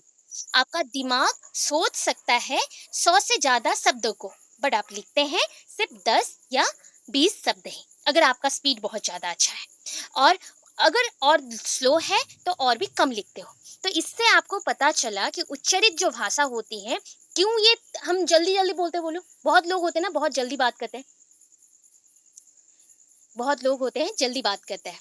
ठीक है? मैं भी कुछ उसमें से हूँ कि मैं बहुत जल्दी बात करती हूँ। तो ये जो जल्दी बात करते हैं, जिनका दिमाग में बहुत शब्द होते हैं, बहुत प्रकार के कुछ-कुछ चलते हैं, तो उनका जो उच्चरित भाषा होता है, कभी-कभी वो उच्चरित भाषा गलत भी हो सकते हैं, त्रुटिपूर्ण भी हो सकते हैं और कभी-कभी बहुत ही तेज़ी से वो जा सकते हैं। ये चीज़ें होती हैं। तो दिमाग के साथ आपका बोलने का भाषा में संबंध होता है। आधुनिक जनतांत्रिक युग में जीवन की सफलता के लिए मौखिक भाव प्रकाशन या वाणी उतना ही आवश्यक और अनिवार्य है जितना कि स्वयं हमारा जीवन। देखो, आप हर एक चीज को लिख के प्रकाश नहीं कर सकते, इसीलिए तत्परता के साथ अगर आप किसी चीज को समझाना चाहते हो, जल्दी से जल्दी पहुंचाना चाहते हो, तो तब आपको कौन सा कौशल अपनाना पड़ेगा? मौखिक कौशल अपनाना पड़ेगा। हो गया? इतना इंट्रोडक्शन समझ गए? चलो, अभी देखो मौखिक अभिव्यक्ति का महत्व क्या है। ठीक है, मौखिक अभिव्यक्ति का महत्व क्या है? तो यहाँ पे आ जाते हैं, तो इसको हटा देते हैं। तो ये क्या हो गया, महत्व में आ गया, मौखिक भाषा ही अभिव्यक्ति का सहज एवं सरलतम, देखो एवं का जगह पे व लिखा गया है, तो आप जानते हो सरलतम लिखा गया, सरल भी लिख सकते हो आप, ठीक है? मौखिक भाषा अपने भाव प्रसार करने के लिए, संप्रेषण करने के लिए सबसे अच्छा और सहज सहज माध्यम है, ठीक है? आप किसी भी इंसान को कुछ बोले होंगे, वो बात 10 लोगों के बाद आपके दोस्त के पास पहुंचा होगा, तो उसका अभिव्यक्ति बदलाव आती है अभिव्यक्ति में। आता है। ये चीज होता है। मैंने आपको डायरेक्ट कुछ बोला है, आपने मेरे बारे में और किसी से सुना है, ये दोनों में अंतर होती है। तो इसीलिए सहज उपाय होता है डायरेक्ट बोलना, सीधा सलख उपाय से बोलना। इसीलिए मौखिक भाषा ही भाव प्रसार करने के लिए एवं और अभिव्यक्ति को सहज और सरलतम उपाय से किसी तक पहुंचाने के लिए एक अच्छा माध्यम है। मौखिक अभिव्यक्ति में अनुकरण और अभ्यास के अवसर बराबर मिलते हैं। अनुकरण मतलब इमेजिनेशन और कॉपी, सॉरी इमेजिनेशन बोल रही हूँ, इमिटेशन और कॉपी करना। अभ्यास मतलब प्रैक्टिस। तो दोनों ही चीज होती है। मौखिक में क्या करते हो, अगर आपको बोला जाता, छोटे बचपन में क्या करते थे बताओ, अ से अनार, इसको एक बार पढ़ने से ही याद रह जाता था या फिर बार बार पढ़ते थे? तो ये अभ्यास है, ये एक्सरसाइज है, ड्रिल प्रोसेस है, ड्रिलिंग। किसी चीज को अगर बोलने का अभ्यास करना है तो बार बार बोलो, तो बार बार बराबर मौका मिलता है। इमिटेशन, पहले अनुकरण करना किसी चीज को देख के, फिर उसको ही बार बार दोहराना। मौखिक भाषा के प्रयोग में कुशल व्यक्ति अपनी वाणी से जादू जगा सकता है। अच्छा बोलो, आपके कोई फेवरेट पर्सन होते हैं जो जिसका जो पॉइंट ऑफ व्यू होता है या बातचीत होता है आपको सुनने में अच्छा लगता है? होते हैं? तो वैसे ही अपने वाणी से, अगर आपकी कटु वाणी होगी तो क्या सुनने में अच्छी लगेगी? कटु वाणी से? नहीं, मधुर वाणी होनी चाहिए। आपकी वाणी हमेशा मधुर होनी चाहिए। वो हमेशा हम क्या करने का कोशिश करेगा कि अपने भाव को वो प्रकाश ऐसे करेगा जिससे जादू जग जाए। सबके अंदर अपना जो भाव है वो पहुँचा सके। आप तक मेरी भाषाएँ देखो, मैं आपको पढ़ाती हूँ, ठीक है? मैं आपको पढ़ा रही हूँ। अभी अगर आपको मेरा बोलने का स्टाइल पसंद नहीं आया, तो क्या आप लोग मेरे साथ पढ़ते? मेरे साथ पढ़ते? आपको मेरे बोलने का, व्यवहार करने का जो भी पॉइंट है या जो भी हमारे केंद्र है, मतलब केंद्र में हम फंसे हुए हैं कि इस केंद्र के लिए हम लोग सब कोई जुड़े हुए हैं और इसी माध्यम की वजह से हम लोग एक साथ जुड़े हुए हैं, वो अच्छा नहीं लगे तो हम लोग नहीं सुनेंगे। तो इसीलिए अपनी वाणी को मधुर बनाओ, तभी जादू जगेगा और आप लोग को प्रिय हो जाएंगे, मतलब लोगों के पास प्रिय बन जाएंगे। जैसे कि नेताएं, बहुत लोग होते हैं, कुछ नेताओं को पसंद करते हैं उनके वाणी की वजह से, कुछ लोगों को पसंद नहीं करते और कुछ नेताओं को पसंद नहीं करते। मौखिक भाषा के द्वारा विचारों के आदान प्रदान से नई नई जानकारियां मिलती हैं। मौखिक भाषा के द्वारा क्या मिलेगी ना, हमारे जो विचार हैं उसको आदान प्रदान कर सकते हो। मैं आपको अपने विचार बताऊंगी, आप मुझे अपने विचार बताएंगे, तो इससे जुड़ गए तो बहुत सारी नई नई जानकारियां भी मिलेंगी, नई नई इंफॉर्मेशन मिलेंगी और इससे ज्ञान भी अर्जित होगा। सामाजिक संबंधों के सुदृढ़ बनाने के लिए और बनाने में एवं सामाजिक जीवन में जैसे सामंजस्य लाना है, स्थापित करना है, एक साथ मिलजुल के रहना, बैलेंस लाइफ को यहाँ पे हमने मेंशन किया है। सामाजिक जीवन में सामंजस्य स्थापित करने के लिए मौखिक भाषा की प्रमुख भूमिका रही है, ठीक है? अभी देखो, मौखिक भाव प्रकाशन शिक्षण के उद्देश्य। अभी इतने पॉइंट्स के बाद आज रख दूंगी क्लास, नेक्स्ट कल फिर हम लोग यहाँ से कंटिन्यू करेंगे, ठीक है? इसके उद्देश्य क्या है? बालकों का उच्चारण शुद्ध एवं परिमार्जित होना, और परिमार्जित हो, शुद्ध तो आप जान गए, त्रुटिपूर्ण नहीं रहेगा, शुद्ध हो जाएगा। परिमार्जित क्या होता है? माप झोप करके चलना, या फिर आप बोल सकते हो एक परिमाप में चलना। मैं आपको बोलूं कुछ भाषाएं और आप वहां पे मुझे गाली दे दो, ये नहीं चलेगा। वहां पे शुद्ध रूप से कोई चीजों को आप व्यवहार करोगे, कोई शब्द को व्यवहार करोगे, जैसे सबको असुविधा पहुंचे। यस।